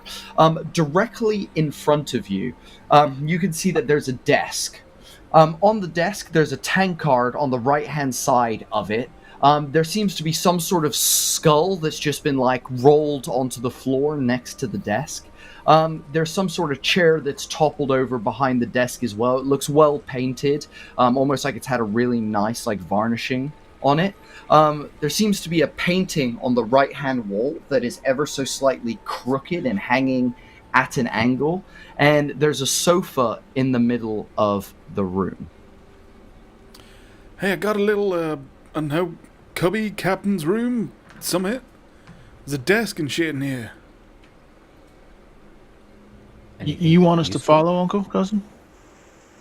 I don't know. Are these traps or? I mean, I can't see another like door through the other side. This is literally like a cubby of some kind. So, as you kind of look for a second and begin feeling your hands kind of along the wall and kind of inspecting a little bit, make me a presence check, Dave. It's going to be DR 10 for me. Oh, that's a D20, yeah? Yes, please. So that is a 13. A 13. Fantastic. You managed to kind of feel around, and you managed to find, again, similar to what Danny found, like a crack in the stone wall next to the painting on the right-hand wall that seems to be some sort of door, but there's no handle or anything that would allow you to, like, grip and pull it or anything like that. Hey, I got another one of those letterboxes here. No letterbox. No letterbox. Sorry, No letterbox. As in a crack in the wall. Yeah, it's like you can see like the edge of the door. You can almost see like where okay. it's been cut from the stone, and that perfect stone thing is like. Is been that placed around back in the wall. picture? As in the picture's on that? Yes, it is. Can I? Oh dear. What is the picture? Sorry, you may have already said. So, great question. I did not. As you take a moment to inspect the picture, you see a throne room. Almost black obsidian. Pillars rising on either side of the frame. Sat regally in the throne, hand up, kind of resting on the leg, kind of giving one of these kind of gestures, is a figure. Now, this figure wears this ornate circlet that has various different prongs poking up, similar to a crown, but not jeweled, more jagged, more wicked. Their body seems to be etched with this gold lining. It seems to follow the curve of their bones and curve of their joints. And the two things that stand out to you about this person, I'll say three actually. Their features are gaunt, drawn out, almost look like they've had a substance addiction for 2 lifetimes, maybe more. And the other two, well, one of their eyes is golden and reflective. And the hand that they have raised, precariously their left, seems to be larger than the other and contains a solid ruby gem in the front of it. Jesse looks up and remembering what they've said about this king that we've got to go and meet at the end of this level, just goes, "Sup, you smug motherfucker. We're here to take your throne." And then he's going to... Amazing. God. He's first just going to touch the material and probably just expect that it's going to be a painting. And if it's canvas. It's canvas. Yeah. Then he's going to try and grab hold of the frame and see if the frame moves, lifts off, does anything. Yeah, it's like any other painting. You can lift it off. You can see it's just on a singular nail in the stone, basically, and it seems to just be hung with a single bit of rope. But it was crooked when you grabbed it. You've now kind of maybe lifted it off the wall and looked behind, and there's nothing there. He then grabs it, goes behind it, picks it up, and then walks out of the room and is like walking with it. So it's kind of like him coming out and just going, "Oh, look at me! I'm a really shitty king." And he's just coming out just so that everyone else can see it, and he's just saying that like, "Oh, look at me."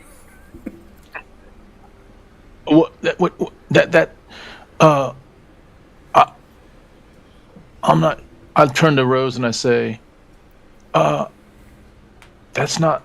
I don't think that's the Lord guy that was in my world. Do you know who that is?" I mean, it's Jesse carrying a painting, but... Look at me, I'm a pompous prick. Oh, that's... Hey! Uncle, cousin, that was you. I get it. Hey, Jimmy.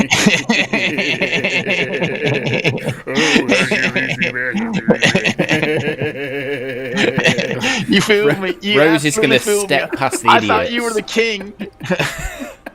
He's going to step past the idiots and look around this room once again, just to see if there's anything else worth noticing. Oh yeah, make me a presence check, Matt. Danny, as you're looking at this letterbox and everything, and you read that sign, what are you doing as all this chaos is going on behind you? I was going to get the torch off of Rose that she's been carrying, and I was going to post the torch through the letterbox to see if it will illuminate what's on the other side. Cool. As you put the torch into the gap, it and snuffs out as smoke billows up from the slump. Good thing I didn't need that. Shut up, I've got candles. And then, while they're fucking about in that room, I'll try and bend the wave again, and I'll try and trick the letterbox into thinking I've made a donation. Hell Nice. yeah. I absolutely I'm love going to press down on the D-pad 5 times, press X, R2, 5, 2... Left, right, up, down, start. Up, down, left, right, up, down, left, right, A, B, A, B. Jump. So, roll me your 2d6. It's going to be, to trick this into thinking that it's been pulled, it's going to be a 10. So you rolled an 11 last time, so you've got to beat a 21 this time. Whoa. That's You need to explode some impossible. You got to For my explode some dice. sixes. Not unless you explode a load of sixes. Or roll Yeah, two just keep sixes and adding. get a crit. Or roll 2 6s and get a crit. I rolled 2 4s and got a 10 altogether. A 10 Okay. all together. So, as you kind of tune back into that frequency and your vision statics into this kind of dripping green numbered effect on the wall, and it almost looks like blood bleeding down the walls if blood was green. And as you kind of look into that letterbox, you kind of try and discern what's going on as you try and then manipulate it into thinking that you are actually placing something in it. Danny, can you please roll me a d20? 4. A 4. Amazing. We cut far away from the fort.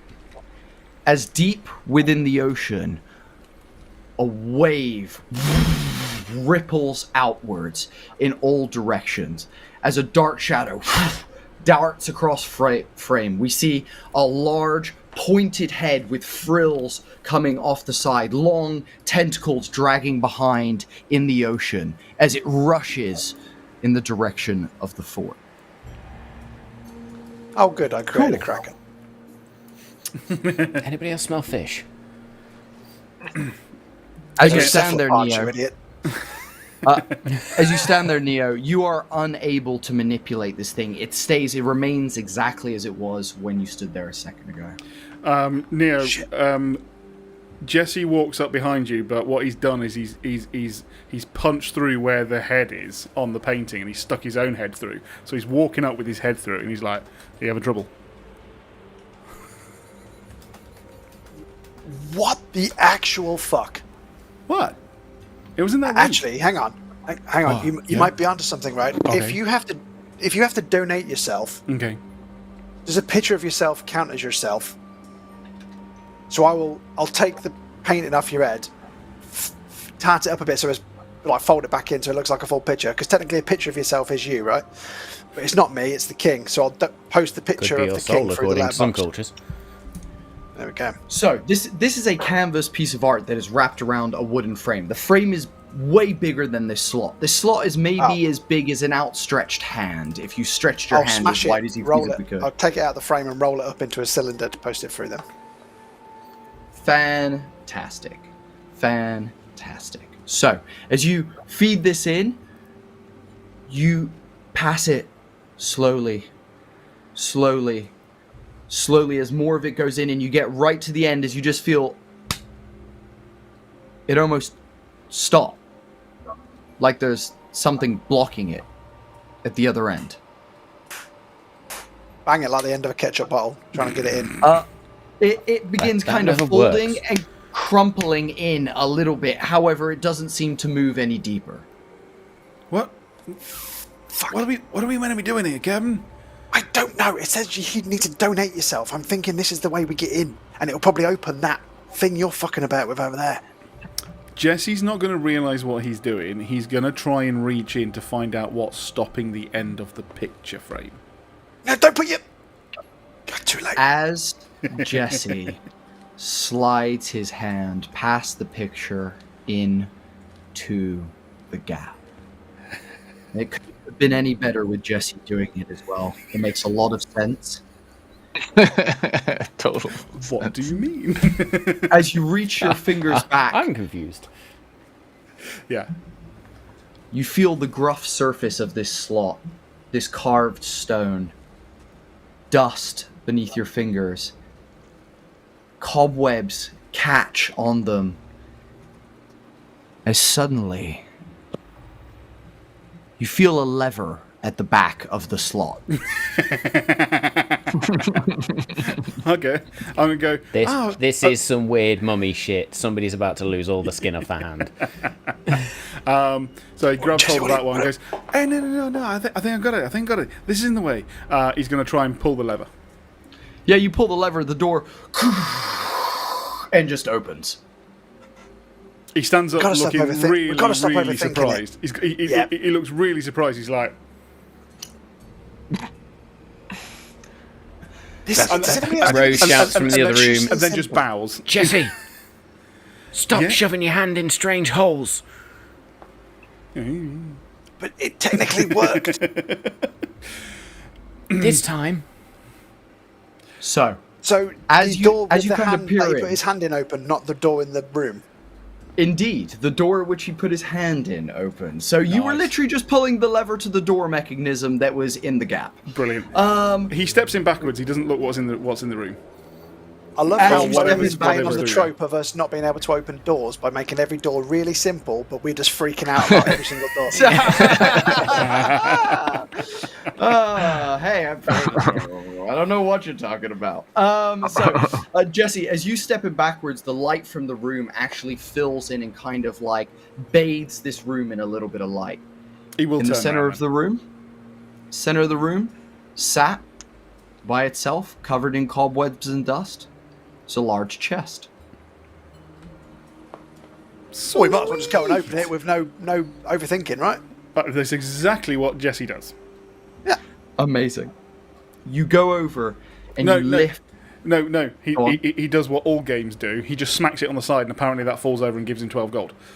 Perfect. So you go over, you kick it with your boot, and the lid ching opens up and presents as a golden light emanates from inside, illuminating the room. Exactly. As suddenly these angelic singing voices appear around you, and you look in to the chest. Jesse, can you please roll me a d20? At this point, does the autosave logo comes up, so if we die, we respawn here, right? No. Just a straight D20, 16. Nice. Amazing. As you reach in, you pull it out, and the rest of you who are in this room, or who are in the other room, kind of peer in. Rose, you're still in the other room. Mm-hmm. Jesse lifts a thin, like, cylindrical item. You can see that it's been intricately carved with what looks like some sort of skull with tentacles wrapping out from its mouth and around the stem of this shaft. And as it kind of extends in each direction, it is this glowing, gorgeous jade color. It almost seems to be pulsing with energy. So a glowing, pulsing shaft. That's green. He does that Chris Pratt thing where he's looking at it and then drops it and catches it and is like, whoops. As you drop it onto the ground, it clang, clang, clang. And we cut to Rose in the other room. Rose, as you've been searching round and you've been kind of skirting the place, you go to the desk. There's no drawers, though there's slots for drawers, but they're empty. And as you stand behind the desk with your back to the wall, you look at the entrance where you and Jesse both came in. There is a mirror on the wall. Can you please roll me a presence check as you look at this mirror, Rose?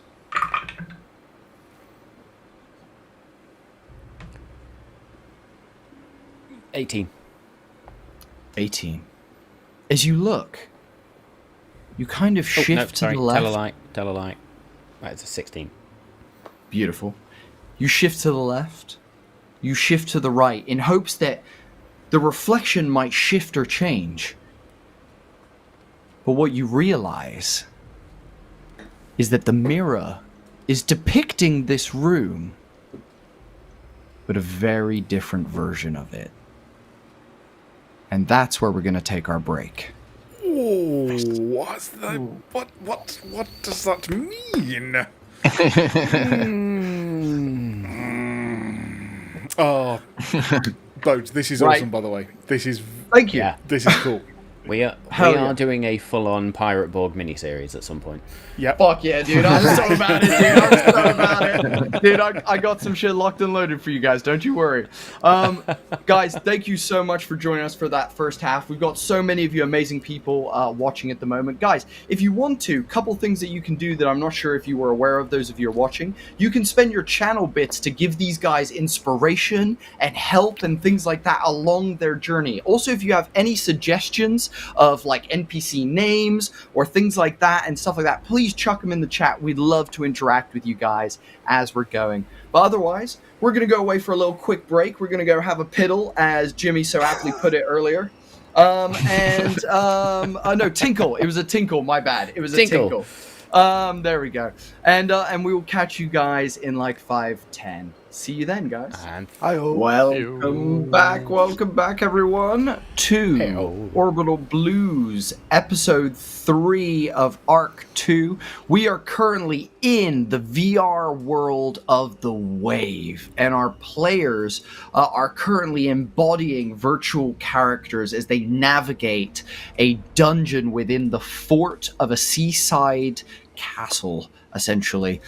And they have begun working their way through this dungeon, solving some puzzles, getting tripped up by some easy little bits and bobs, of course, as is always.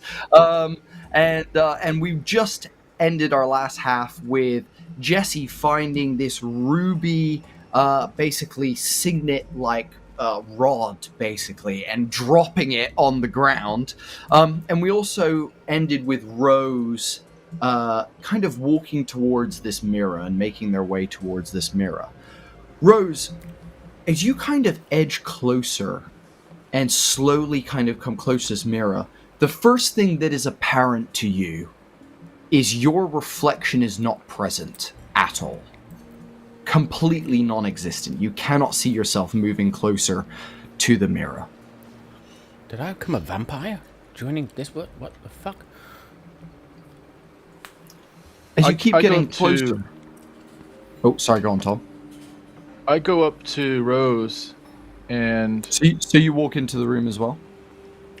Yeah, as part of my equipment, I have a little mirror, and I go up, stand kind of just behind her, and I say, Rose? Are you okay?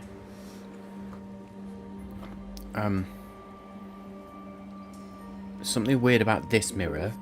It's showing the room, but not the room, and I'm not in it. You look. See if you can see yourself.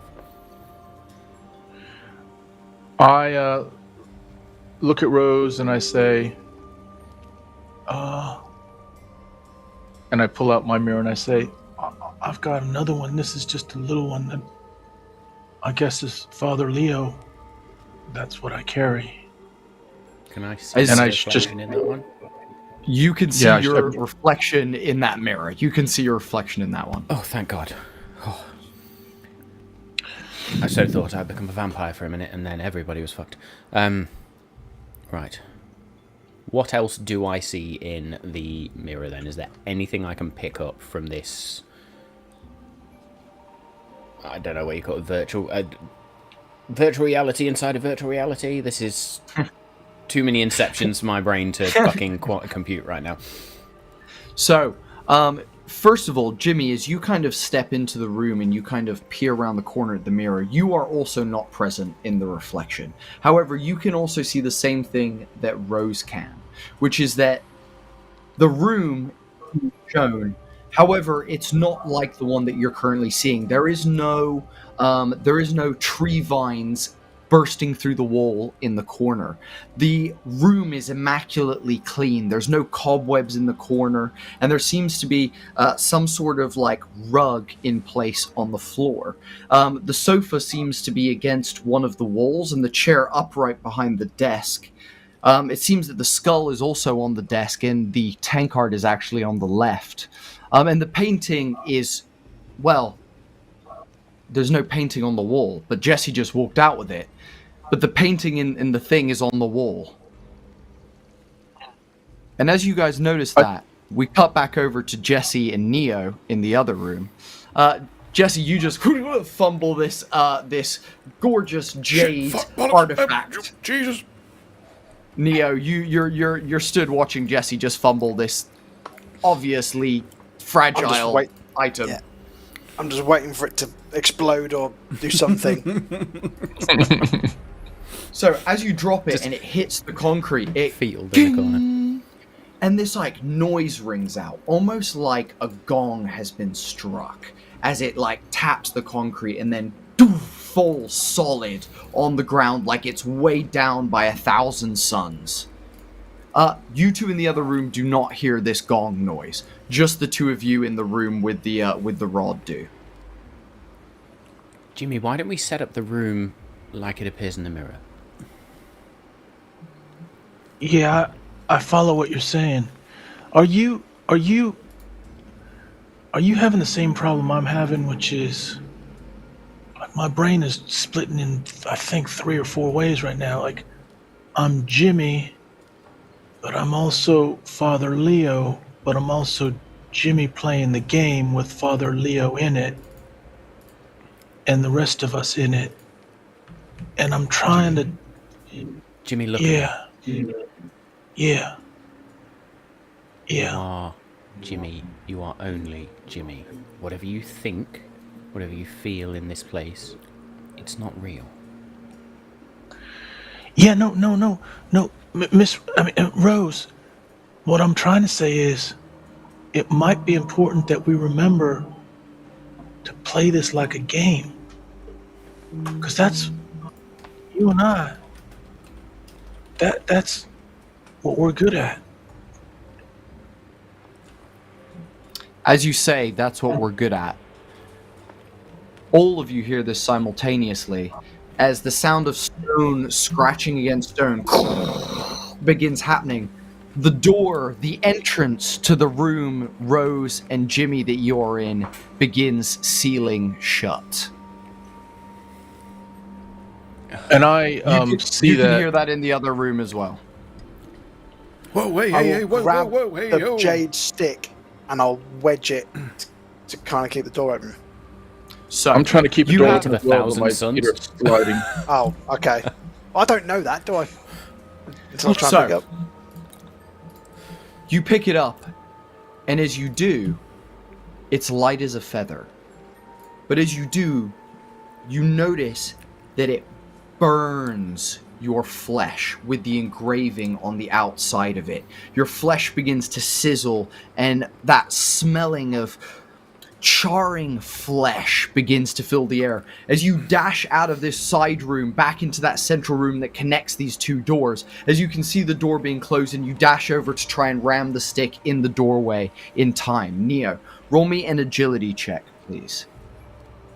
Haha. What? Who's cooking pork? Luckily, I don't have hands in real life. I've got metal hands. I smell that too. Oh no. Agility, that's a fucking 8 altogether. With an 8, you leap and fall about 5 feet short in front of the door as it seals shut. With 2 of you on the outside and 2 of you on the inside. Oh shit. Oh, Uncle Cousin! Uncle Oh, we Jesse! done fucked up. Yeah. You guys can hear each Can- other can you- through the stone door. Can you open it on that side? Jesse's just going to try and open it again, just like he did before. Make me a strength check, please. Strength check. That's a nat 1 for a 2. Yeah. Well, that's exactly right. That's exactly 13. right. The door does not budge an inch. The door Dave, hit holds the button. firm. Inside the room. Wrong one. Wrong button. Wrong button. Only fucking job. Wrong lever, Kronk. Wrong lever. Why do I have that button? Inside the room, Rose and Jimmy, you begin noticing something.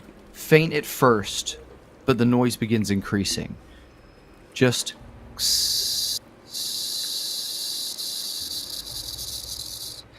and as you look to the corner of the room, Rose, with your head turned like that, you notice small piles of sand are beginning to form in the corners of the room as you follow a trail of sand falling from the roof. Jimmy. And with that, Yeah. you guys have 3 Oh, minutes shit. before the room fills with sand. Jimmy, we need to get out of here, and we need to get out of here fast. Yeah. Well, look, it might have to do with that mirror. Let's get our gaming heads on. That mirror, I think, shows the previous version of this room. So maybe that has something So to do let's with set it Like, up we as need it to- is. Fucking full But we don't crystal even have rating. Well, Oh. Uncle Cousin has the picture, and the picture's got a hole in it where its head is.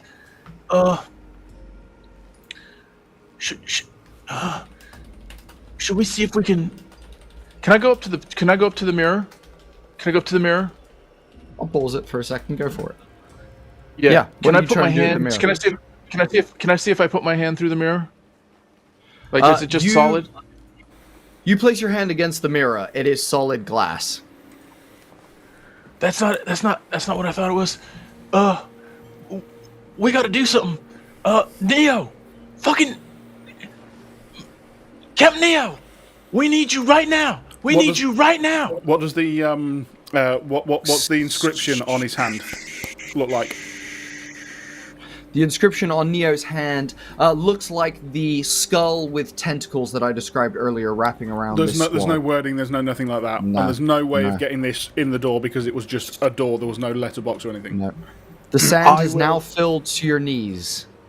I will get up from the floor after my epic failure, look at my burnt hand with the singed thing in it, and I'll put my hand on the door and try and hack into the wave again and just make the fucking bricks disintegrate. Okay, I'll pause while we make this check. Go for it and make the check. 2d6, and your bank is now empty, and you're going to try and make the wall disintegrate. We're going to call that a 9, and you're doing 2d6 plus your modifier. I've been rolling dog shit last couple of rolls. What'd you get? Rolled a 10. Rolled a 10. Yes. Dave's Beautiful. finger was on the button there. I could see it. Like, run it. Beautiful. So, what I'm going to say is this. I'm going to cancel this timer because a new timer begins. Oh, good. So, as you reach forward, your vision shifting to the dripping green numbers, that slime running down everything around you. Neo, you slam your hand into the wall, and you will. Not that the door be gone, but that it simply follow your command. Almost like you're asking it to just change into air. And the spirit of the door speaks back to you in this moment. Yes, you are worthy. As it dissipates into smoke and the sand pours to your feet, Neo. You can see your friends in the room. Now the sand is going to continue pouring as the second room now also begins filling with sand. Ow. Captain Neo, What? Get out of there. Well, yeah, hang on. This one's filling up as well. Gotta go. This one's filling up as well. Do we not need to get through that door? And Hang is on. You guys get out. I've got this. And then I'll wade through the sand to the other door and command it to open like I did the other one. Oh yeah, cool. Let's pause. Roll me that check. So it's going to be plus. It's going to be. So the second time you've done it once, so we'll call it an 8. So you're rolling a. You're doing a 17 for this one, is what you're looking to beat. Can we get the? I will. Can we get the description of the what the door looked like, in the mirror again? Yeah, of course. I will. I've got to beat a 17. Did you say? Yeah, 17. Even if I reduce it by 4, that's not going to work. If I re-roll it, I mathematically can't get it. There's no point using a luck point. Either way, I You failed. can use 2 luck points. I've already used 1. I've only got 1 left. That is a Ooh, fail. in this moment, then, if he's hacking the system and trying to Yes. change it, can Rose see that and go, he needs help, and try and hack it as well? Sure, of course. So I'll let you I'll lean in. re-roll both of the dice, Danny. You can re-roll. Still looking for a 17. Do you want me to burn my bank as a result of that, Bodes?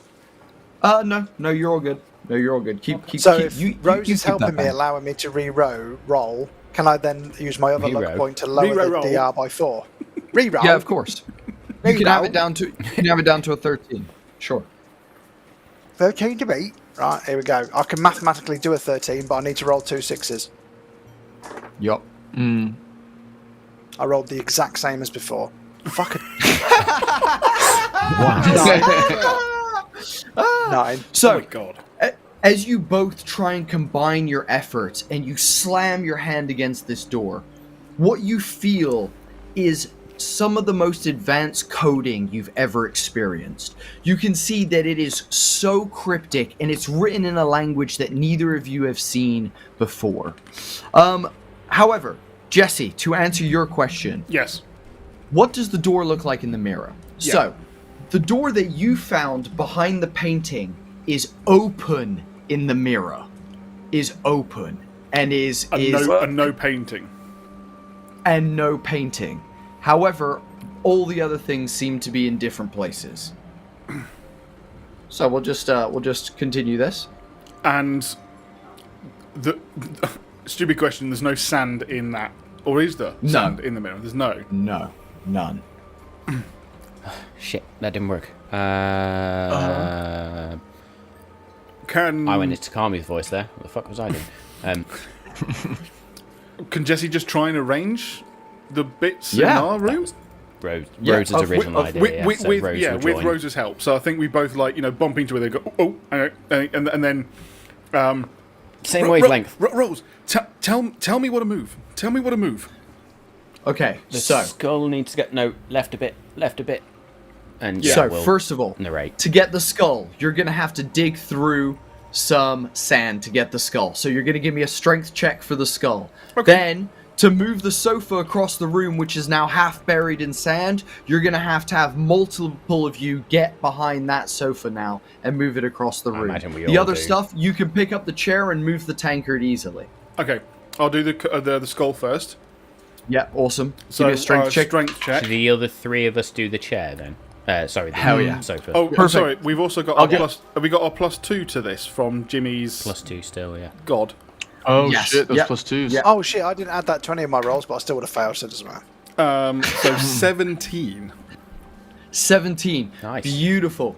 You begin digging down, reach into the sand and pull out the skull, slam it onto the desk in position to where it is in the mirror. While that's happening...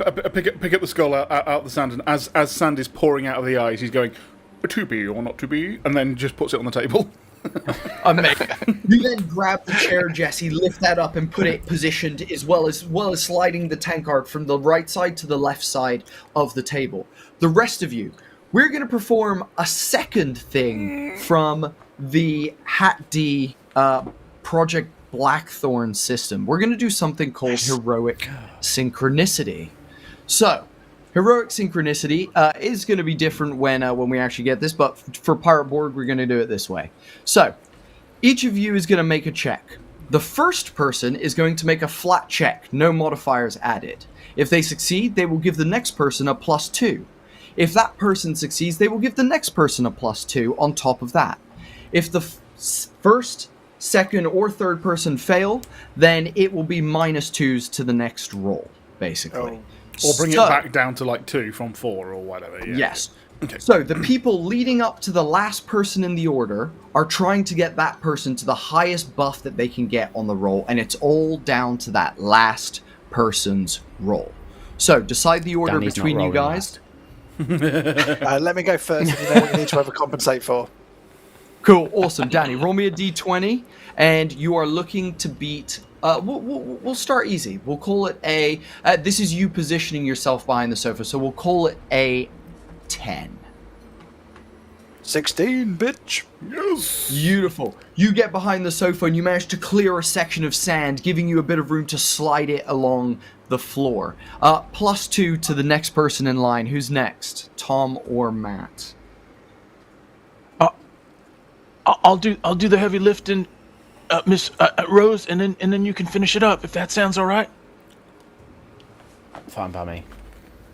I get in the middle. I get kind of in the middle and get a squatter stance and try to just like, literally like almost like Push it with deadlift your it up. back.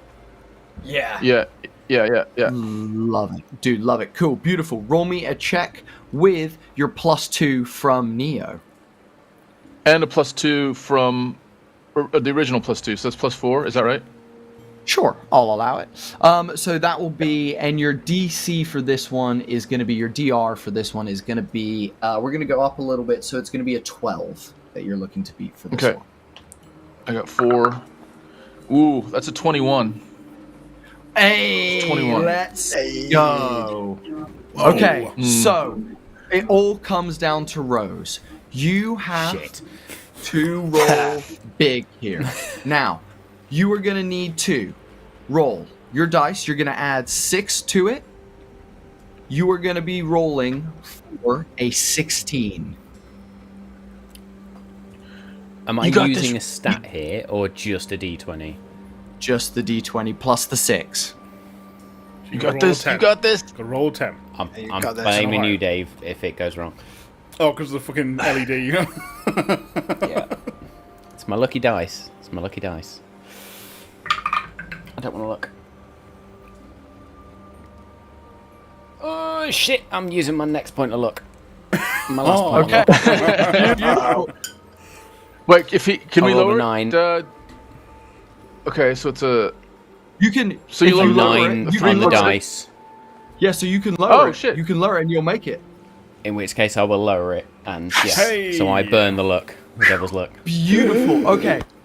So, in this moment, you see Neo scrape some sand away and grab the corner. Jesse backs into it, lifting from the bottom, as Rose delicately places one hand against the sofa and pushes gently. As you guys easily clear it across the room, as you slap it against that left wall. The door begins to open and the sand stops pouring. You guys dash through. We did it. We did it. The door. You come to a small chamber. Yeah, Jesse gets through and then immediately takes his boots off and just pouring sand out of them. That's what I was talking about, Rose. That's what I was talking about. You're using your... It's like your gaming head plus your Rose head. You're unstoppable. I'll just applaud. No, Jimmy.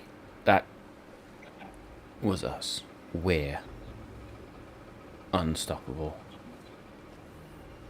Yeah, we're unstoppable. Hey, they should make a movie out of us, and they should call us the Unstoppables.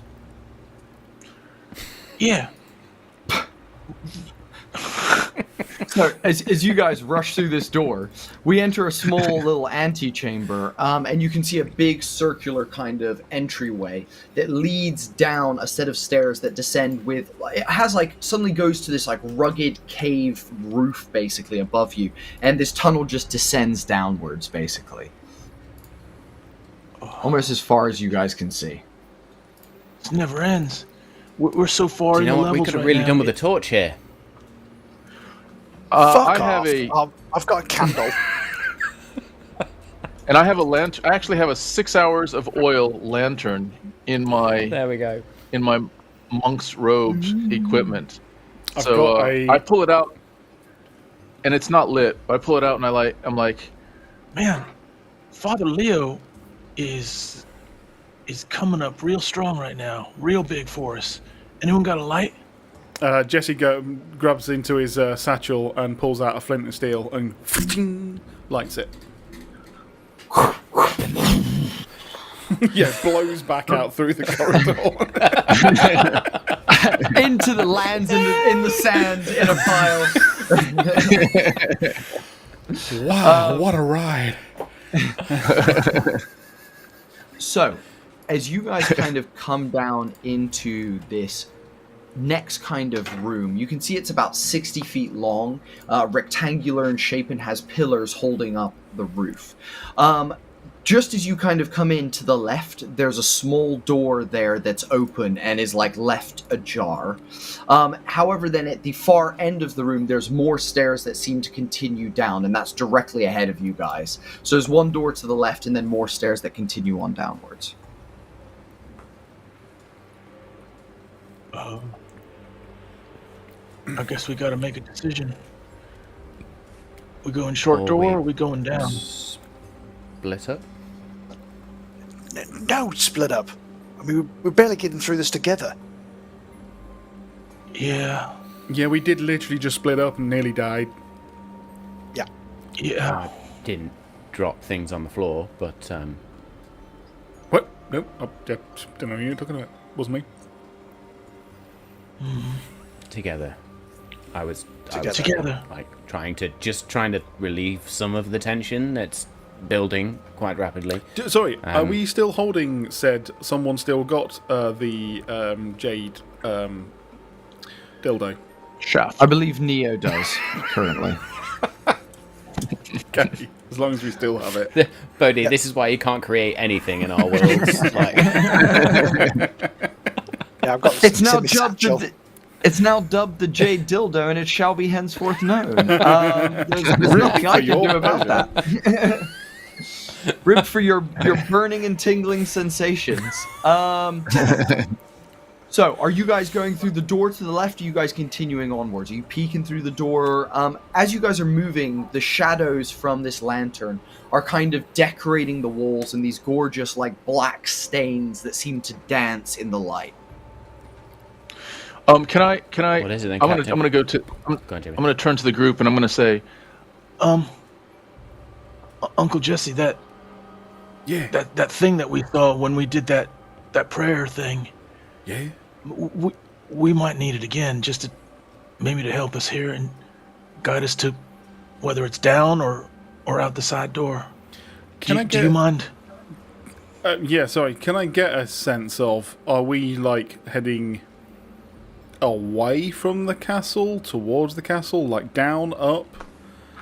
Like, you know, So- are we just burying ourselves here? What's the direction that we feel? As a military man, you would be able to guess just through your like internal compass. Yeah. You've continued going down. You're well below sea level at Okay. this point. All You're right. well below sea level. But what you would say is you've basically been going in the direction of inland. Though Right, it's yeah. been going down, you've been going inland. So you would guesstimate by how far you've gone, you would be directly under any sort of like royal palace of like, you saw a couple of spires of buildings in the fort behind the walls. You reckon you would be like directly under that kind of stuff here and like kind of as you continue further down, basically. Did you say there was a ladder nearby? Did I hear you say that? No, so there were stairs at the end of the hole. Stairs. Oh, okay. Stairs Sorry. at the, Yeah, stairs. Yeah, Sorry, there's just some stairs. Yeah, there's just some stairs at the end of the hole and a door just to your left. I'd turn back to Jimmy and go, Jimmy, I agree, but again, we're the best chance we got. We got their help. Yeah. Let's work together. And let's go. I think, guys, if we can start going up, then this is the right way. Well, And I think that actually, them their steps are going to be helpful. if we've got to inject the virus in a dungeon, don't we have to keep going down? Oh, wait. Are we not trying to get up to the king? No, we're trying to. Well, I don't know. So We're trying to inject the virus, aren't we? And we've got to do that in the dungeon, if I remember rightly. exactly correct, Neo. Yeah, that's exactly what Solomon said to you guys. However, it did seem like everyone else's objective was trying to get into the castle towards whatever throne or whatever So would the have been up question there. then is, does this feel dungeony or more cave-like at the moment? I don't know. I would say I guess that's more up to you guys. I mean, you're moving through rooms, so some sections are more like cavernous, but definitely some of these rooms are like intricately designed. You know, a room with, you know, a mirror that if you move things into the right place unlocks a door has clearly been crafted carefully, and there's some sort of magic that's been infused there, you know, so some thought's been put into it, you know, kind of thing. It's just that feel of, you know, so in Jesse's mind, when Neo reminded us it was a dungeon, that we're looking more for the castle's jail corridor. Literally that you know, from Pirates of the Caribbean 1, there's all just the cages down one side in the corridor. That's literally, in his mind's eye, what we're looking for. Therefore, we're probably below that, and still thinking that it's got to go to the stairs. So it'd be like, I think we've still got to get to the castle, guys. We've got to look for the... But why? The brig? Oh, is that what, you know, basically... Is that where we're going? Hey, I'll follow you. Everyone else was trying to get to the throne room. But I thought we were going to the dungeon. We came through this route and have found every trap going. Something's protected this route. Yeah. Just think about it like a game, right? And usually in games, if you're getting through different obstacles, you're heading in the right direction. Towards... And if you think about it, we don't want to head towards the king.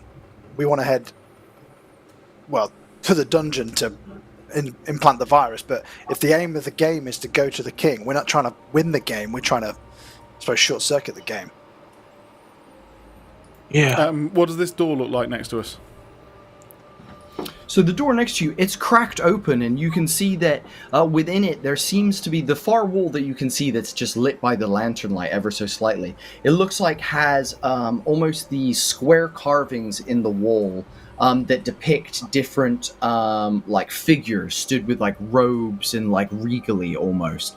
Above the doorway you can see that scratched into the frame of the door it says Arthur's Tomb.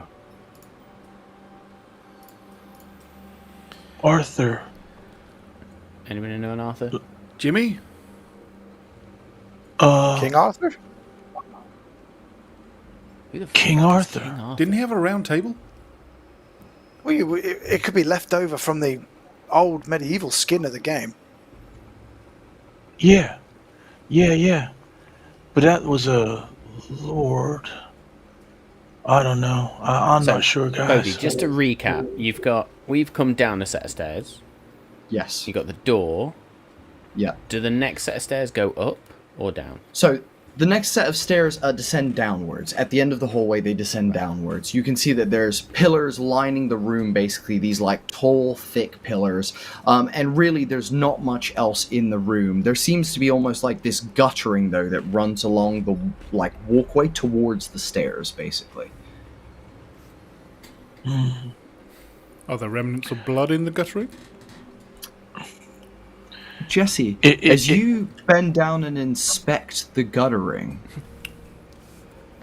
there is oddly a brown stain to it. An iron That's either going to be taste. blood or shit. An iron taste, one might say. As you lick it, it's definitely giving like old dried blood mixed with ground. Yeah.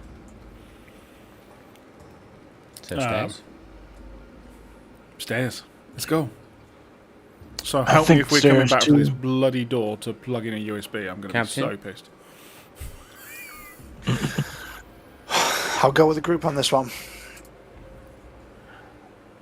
Amazing. You guys just continue. Go on, Tom. Yeah.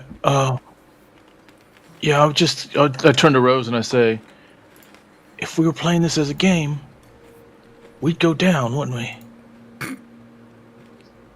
I mean, it depends on the type of game you are. I know a lot of people that will do every side quest possible before they do the main quest, just so they're buffed up to the up to the tits, and then they get to the final boss and literally cheese it, I think is the term.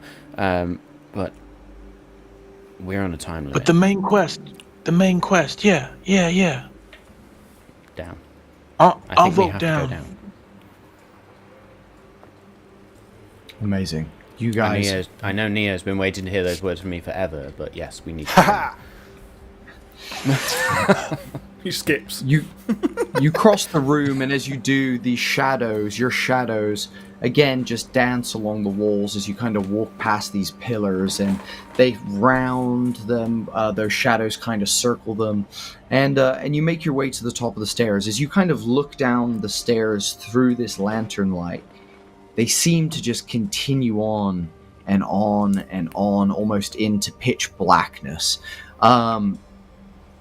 Wherever you're going, it's deep, deep in the earth. This got to be right.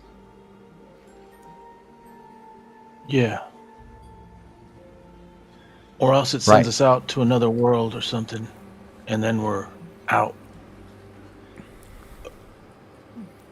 Give me a marching order as you descend down the stairs. Jesse's always in the back. How are you? Jimmy's got the lantern. I'm Jim's holding got the the lantern. Yep. Cool. I'll be I'm in next to front. Jimmy, not behind Jimmy. Amazing. I'll be behind Neo, staring at him. Amazing. Fantastic. It is toit, like a toiger.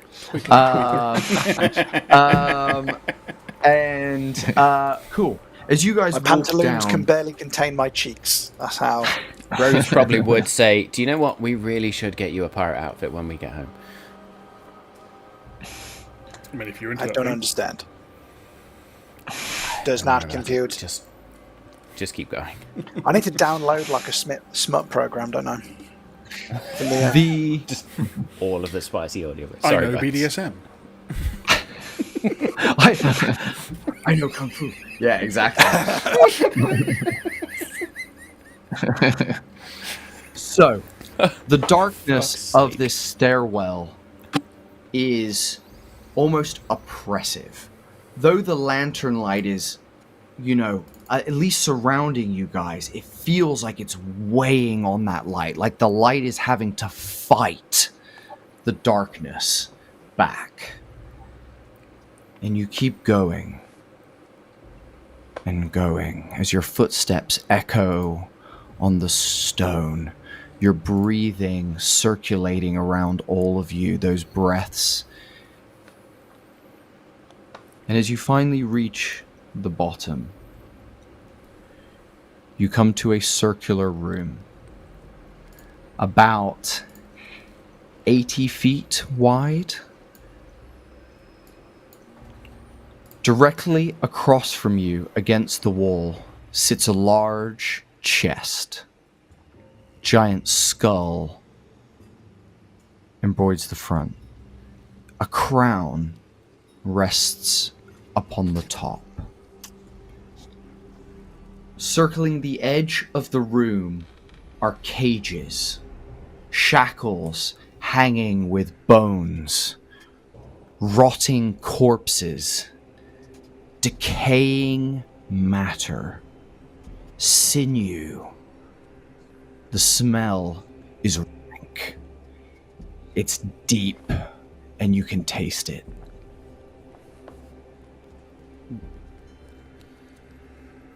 Stood next to the chest is a figure hunched over. Flowing long trousers with a golden sash tied at the waist. Large jacket with big collar, golden pointed, blocking their head. This jacket is embroidered with these golden dragons that seem to flow and dance along the fabric. As you guys come into the room, the figure raises a large golden left hand, showing that ruby gem embedded in it. As he says,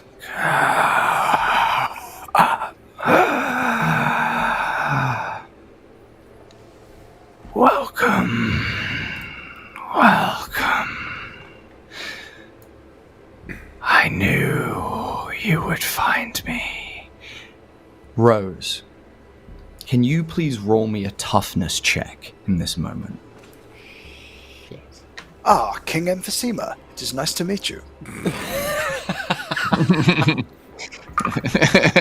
I got I bronchitis. have a I got bronchitis. negative 1 to toughness, which gives me a total, with my +2, of 10.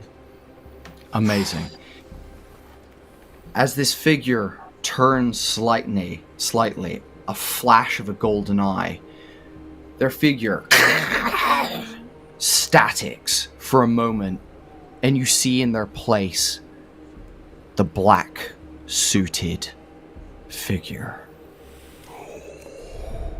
Pinstripes stretching to the shiny shoes. Tie thin, straight, ironed. And then it crackles back into this figure who then looks away from you.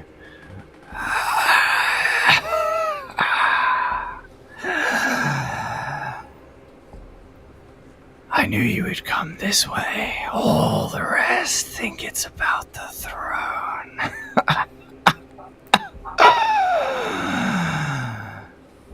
But you were the smart ones. He said you would come. Are we all hearing this, not just Rose? 100% all of you are hearing this. Rose, have you told us about this individual? Nope. No. But you would notice that Rose is trembling and almost frozen in place in this moment, like shell-shocked, if anything. GM, can Jesse make a check for this? You know, she's out of it, and the danger that this guy poses. Of course. To find out if he poses anything in his mind. Hell yeah. Roll me a presence check. It's going to be DR 14. So you're looking to hit a 14. 15. 15, beautiful. With a 15, what you can infer is that from the thinness, the scarcity of meat when that hand was raised, you would assume that this being is old, and possibly from the looks of them, frail. I don't know what you typically evaluate old, frail people as. However, the fact that they were preparing for you, that this person clearly knew that something was coming down here and not at the throne, that sets off alarm bells for you, Jesse. Jesse's spidey sense tingles. He's been in combat before. So he just goes... he pulls out his blunderbuss off his back and goes, "Hey, over here! Smile for the birdie and wait for the flash!" And then just fires. Amazing. Awesome. Make me a ranged attack. So it's going to be presence, and you're going to be doing... It's going to be... Well, I'm actually not going to tell you what this is going to be for an important reason. Okay, so it's the standard D20 for this, just plus my presence, yeah? Yes. I'm going to use a luck point, devil's luck. Cool. Because I rolled a 3. So that's just not going to be okay. That is fucking loads better. That's a 19. A 19. Ooh. And that's nat, because I have a -2 on presence, but plus the +2 that we got. Yeah? Incredible. So, Nice you done. step up. You take almost like not a crouch, but like a lunged position ready for recoil. As he you've still never slides a good few inches back as well. Yeah, I was gonna say it's gonna take you back a good few feet. As you blast, the recoil sends you up in the air. Your vision for a second is blurred, Jesse, just from the sheer recoil of it. And as you kind of come back down and come back into focus, the figure stands now facing you all, turned with impossible speed, arms spread wide. bullet holes litter shrapnel, just completely encasing what looks like this gaunt, muscleless rib cage, just flesh sucked in as tight as it feasibly can be, veins grey but spreading beneath the skin.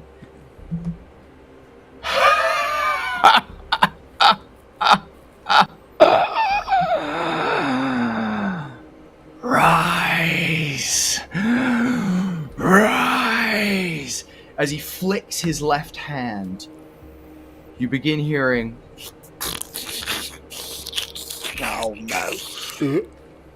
as skeletons, corpses, and all in the cells around you begin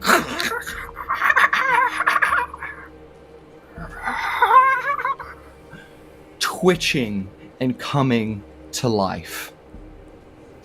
Cool. At this moment, we're going to roll initiative.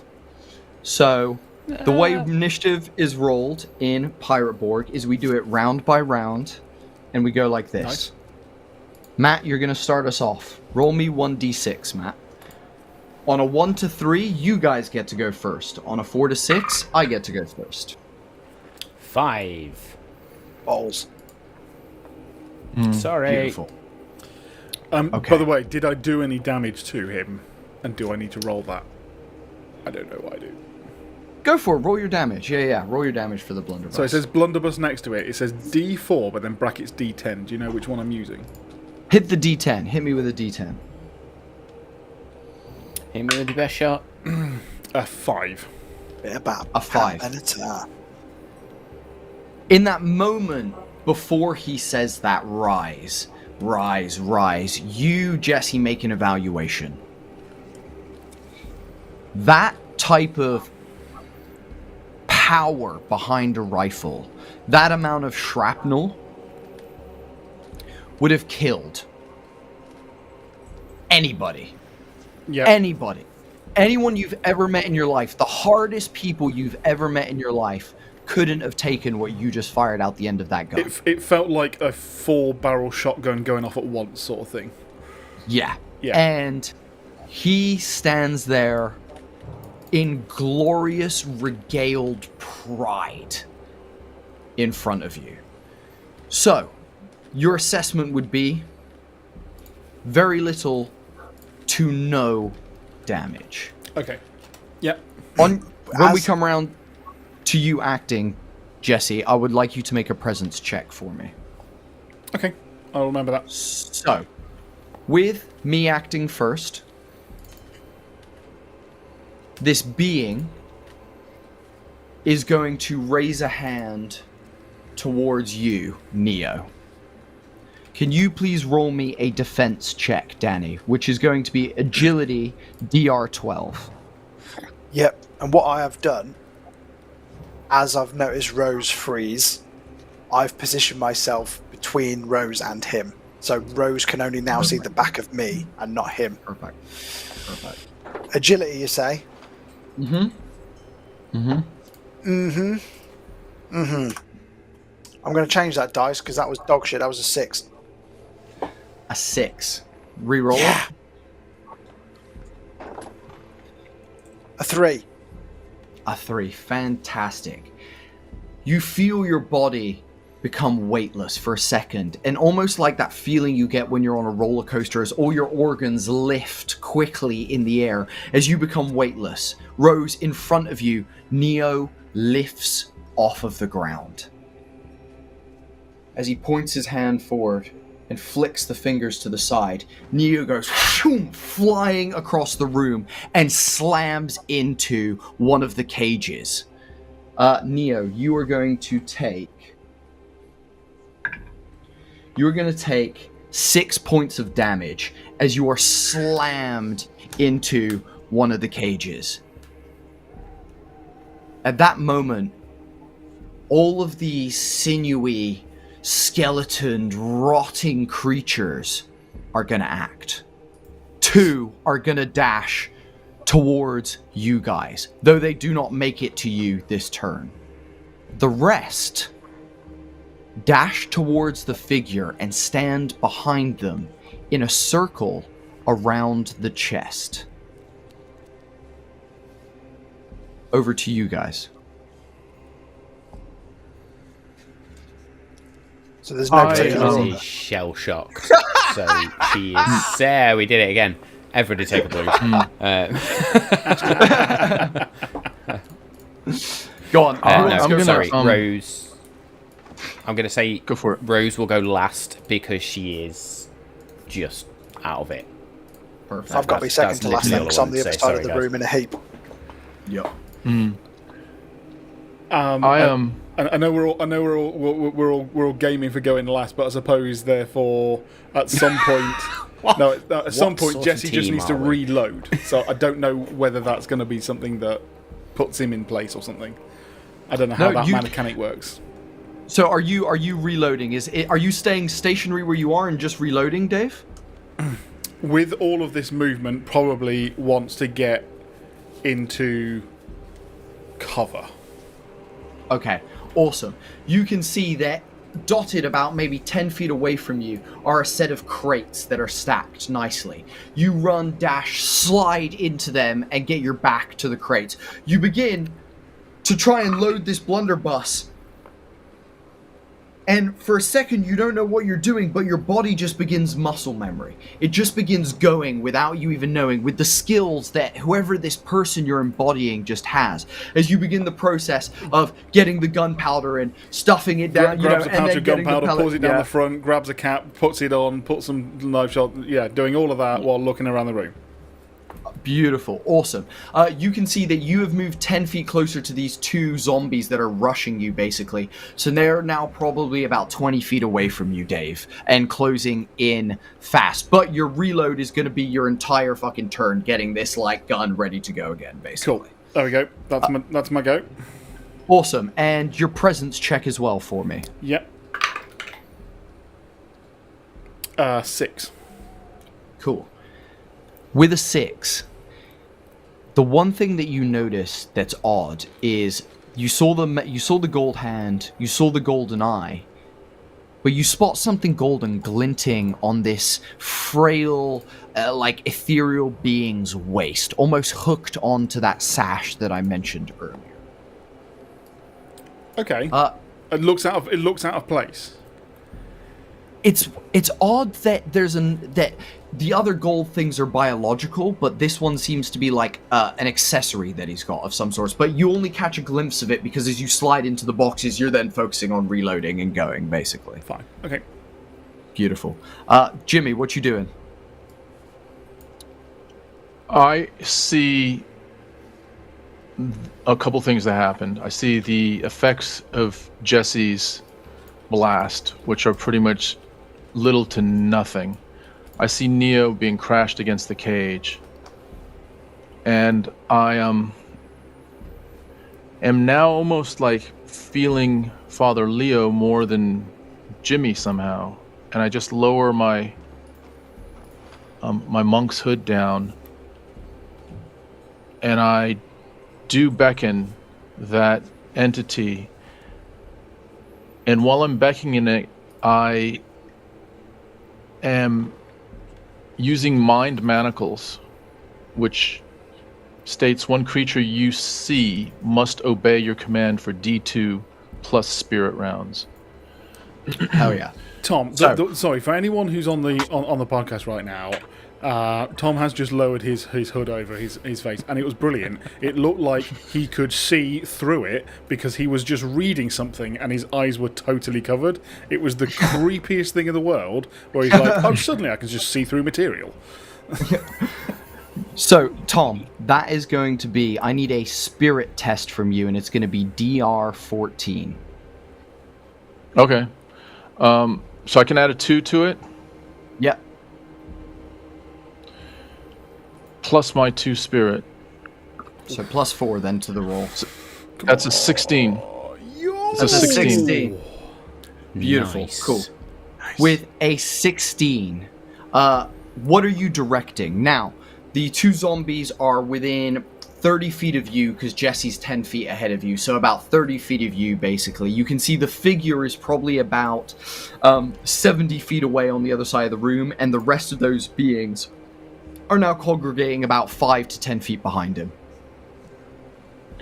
I saw him bring them to life by saying, "Rise, rise, rise." So when supplicating this ancient god that we had accessed before, I asked him to tell the being to tell his minions to stand down. Hell yeah. So, you hear that voice again as that shadowy figure suddenly looms over Jimmy. Jesse, you spot it while you're reloading, this dark, shadowy figure appear behind Jimmy. As you hear that voice. That is a powerful being. I haven't seen a lich in a millennia. I'll see what I can do, kid. But I'm not going to be able to hold him back for long. As the voice disappears and the shadowy figure drifts from behind Jimmy across the room over to this figure with their arms spread. For a second, the two zombies dashing towards you halt in place and stop in place. Tom, you bought yourself 1 round. Nicely done. Nice. Okay. Beautiful. Rose and Neo, Who's Neo, what's up? So after being smashed against the wall, I'll kind of regather myself and I'll notice some of them are attacking us, but some of them seem to be protecting this chest. So I'm Yes. going to get my musket out and try and take the head off one of the ones protecting the chest. Awesome. Roll me a ranged attack, which is presence, and it's going to be DR10 for this one. Come on. 14. 14. Beautiful. You aim your musket. Blast. You actually shoot through 3 of them, leaving a gaping hole as the one at the front goes and just topples down to the side as they each and fall down. A couple of their heads turn towards you and then back to their master as such. As this being now seems to be locked up consciously. They almost seem to be frozen for just a moment. Nice shot. Any movement or anything like that? Are you positioning yourself, or what are you doing? I will start to bum rush towards the chest. Towards the chest. Okay, fantastic. So you can probably get about 30 feet closer. So you've probably got about another 50 or 60 feet to get to the chest, basically, which Nice. we can handle. But you begin rushing, and you notice as you begin rushing, the eyes from the figure dart towards you, Neo. Awesome. Rose, you're up. I want to be a bit of a dick. I have 8 blues, Hell yeah. and the source of my troubles is standing right in front of me. I would like to declare, somehow, troubles brewing for Rose. Let me just combine rule books for a hot second. And I would like to really fuck you up for just a minute. No, dude, as I do better, don't you worry. We'll work this shit out. Troubles brewing. Beautiful. So yes, I will say while you're doing this and while you're figuring this out, just for some visual appeal and audible appeal as well. Rose's scar that has not appeared while she's been in this space just slowly begins to form across her face as the tension and the anger and the pure rage just boils inside her to a point where the shell shock is gone, and yeah, she is now facing her worst enemy. Beautiful. So what we're gonna do, Matt, is this. So you are gonna have 4. You're gonna have 4 Devil's Luck added to your character sheet. You can have Shit. You can have 4 Devil's Luck, and moly. you're going to take half damage for the rest of this scene. Nice. In which That is gonna be case, your she call. is then just going to, as the scar forms, and in her mind, she's pulling out the SMG, but she lifts this flintlock pistol and just points it straight at this lich's head.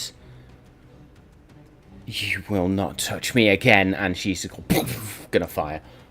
Cool. So- As you fire that bullet, cuts back to the man in the black suit as that bullet fires off. And you can see, for a second, the arms that were stretched wide, one is now pointing out at you as it then cuts back to him, standing with the arms wide. Make me an attack roll. Ranged presence DR 12, please. Ranged presence. So that is a 17 on the dice, plus my presence is an 18, plus the 2 from the bonus is a 19, and the ranged bit, I don't know. Beautiful. Is it? So that's fine. Beautiful. This bullet, it's a circular little pellet that just ripples through the air. And as everything kind of slows down in this moment, as we watch this kind of projectile fly through space, this figure frozen thanks to Jimmy's quick thinking, you see their eyes switch from Neo to the bullet flying towards them.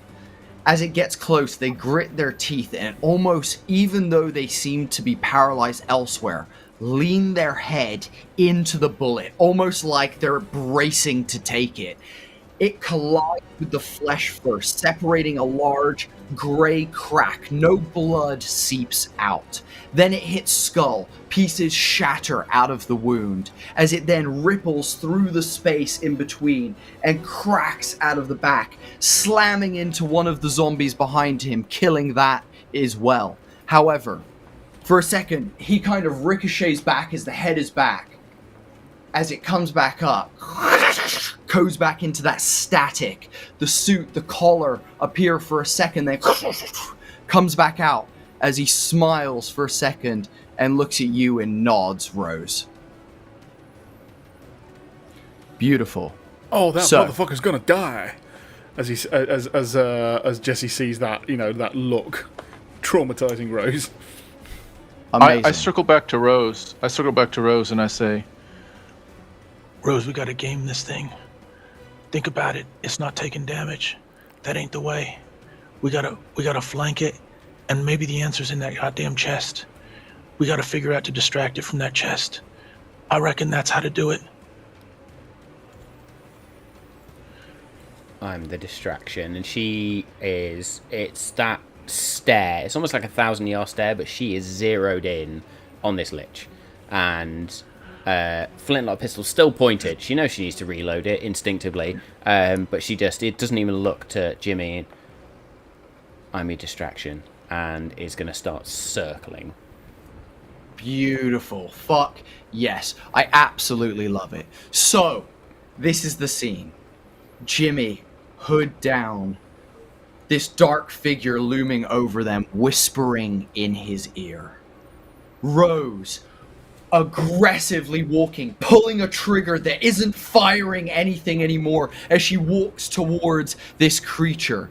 Neo, dashing around the side of the room towards this crate. Jesse, turning up as he's now loaded the blunderbuss and is now planting it on the crate, ready to take a shot. At that moment, the eye glints. And that's where we're going to end today's session.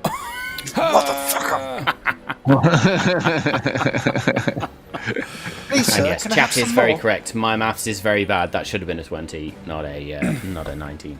Nice. Oh, amazing. Hey, it's all good. Just before we go, just because I have plans for next week, can I ask, what's Jimmy's physique like in the wave? Have we seen is he like strong and mild, accurate? Have we seen that Like off, the off monk Jimmy? from Tekken. I'm just because he's talked about being a monk. So is he strong? Like, have we seen that yet, Tom? You're asking me. I am actually embodying this monk, so my body is kind of frail. Okay. And it's not like I'm It's not a D&D a- monk. It's a Friar Tuck monk. Friar Tuck. by monk. the way. Okay. that's it. That's it. No, Yeah. that's good. Yeah. Yeah, See, yeah, see yeah. that? I know exactly It's what the you circular mean. hair. Yeah, Push. yeah, cool. Yeah. Yeah. Brewing mead. That's what Jimmy does. Just brewing mead. No, cool. Awesome. Awesome. So, at that moment, guys, we're going to cut to a man dashing through the Ocean Corp headquarters. A gentleman with slicked hair, a perfect side parting, greased immaculately, coming loose as he runs through the holes, screaming into a watch. "We've got a red alert! Someone's in the wave! Someone's doing something! We don't know, but they've made it down to the plinth!"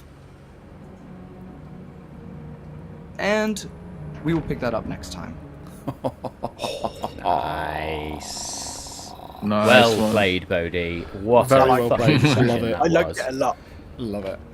Yeah. So, Yeah. PirateBorg. thank you is guys happening. so much. I appreciate you all giving me the space to be in my weird switching systems and having fun and goofing around with all that. So I appreciate you all massively. And also for everyone listening, you got a glimpse of the first little signs of the Hat D Project Blackthorn system that is going on in the background that we're working on. We embedded some of that into this, so excited to share that with you guys in the future, near future it would seem. But otherwise, we've been Molten Magic. We've had a sick, awesome session of PirateBorg. You guys were absolutely incredible. Will our hero survive this battle against Vecna? ?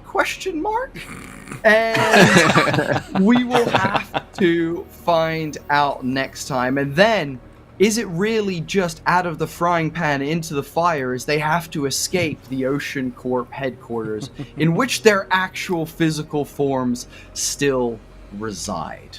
So, Swan song. join us for that when we come back with Orbital Blues in a few weeks or whatever time it is. We'll be back soon with that. It's a while until the next Orbital. June is a There we bit go. of a fucking crazy month for us, but yes, I think it's the last Monday in June we'll be back with our fourth episode. I was almost said final, but the way this is going, I reckon there may be a fifth.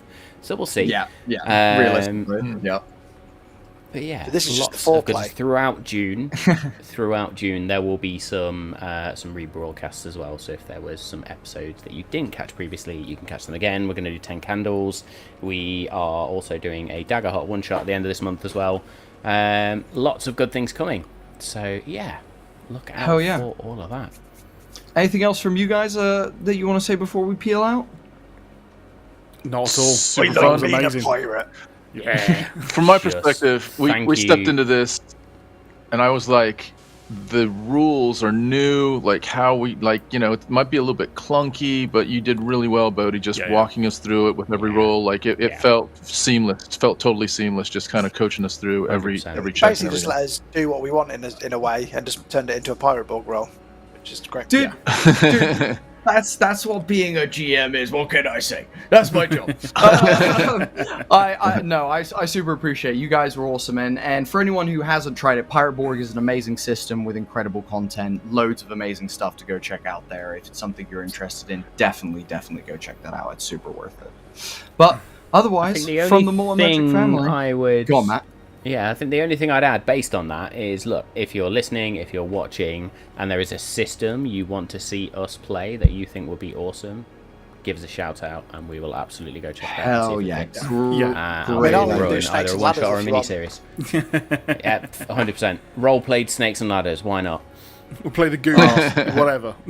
Hell yeah. Let us know. Otherwise, Just playing from the Mario Molten Magic Kart for family, 3 hours. Oh, dude, the dream. Can you imagine the abuse? Friendships You would get a lot, broken. yeah. friendships broken in mere seconds by cartoon characters who scream their own names. Guys, thank you so much for watching this episode of Malt and Magic. It's been my absolute pleasure to GM, and we'll catch you guys in the next episode. See you then. Peace.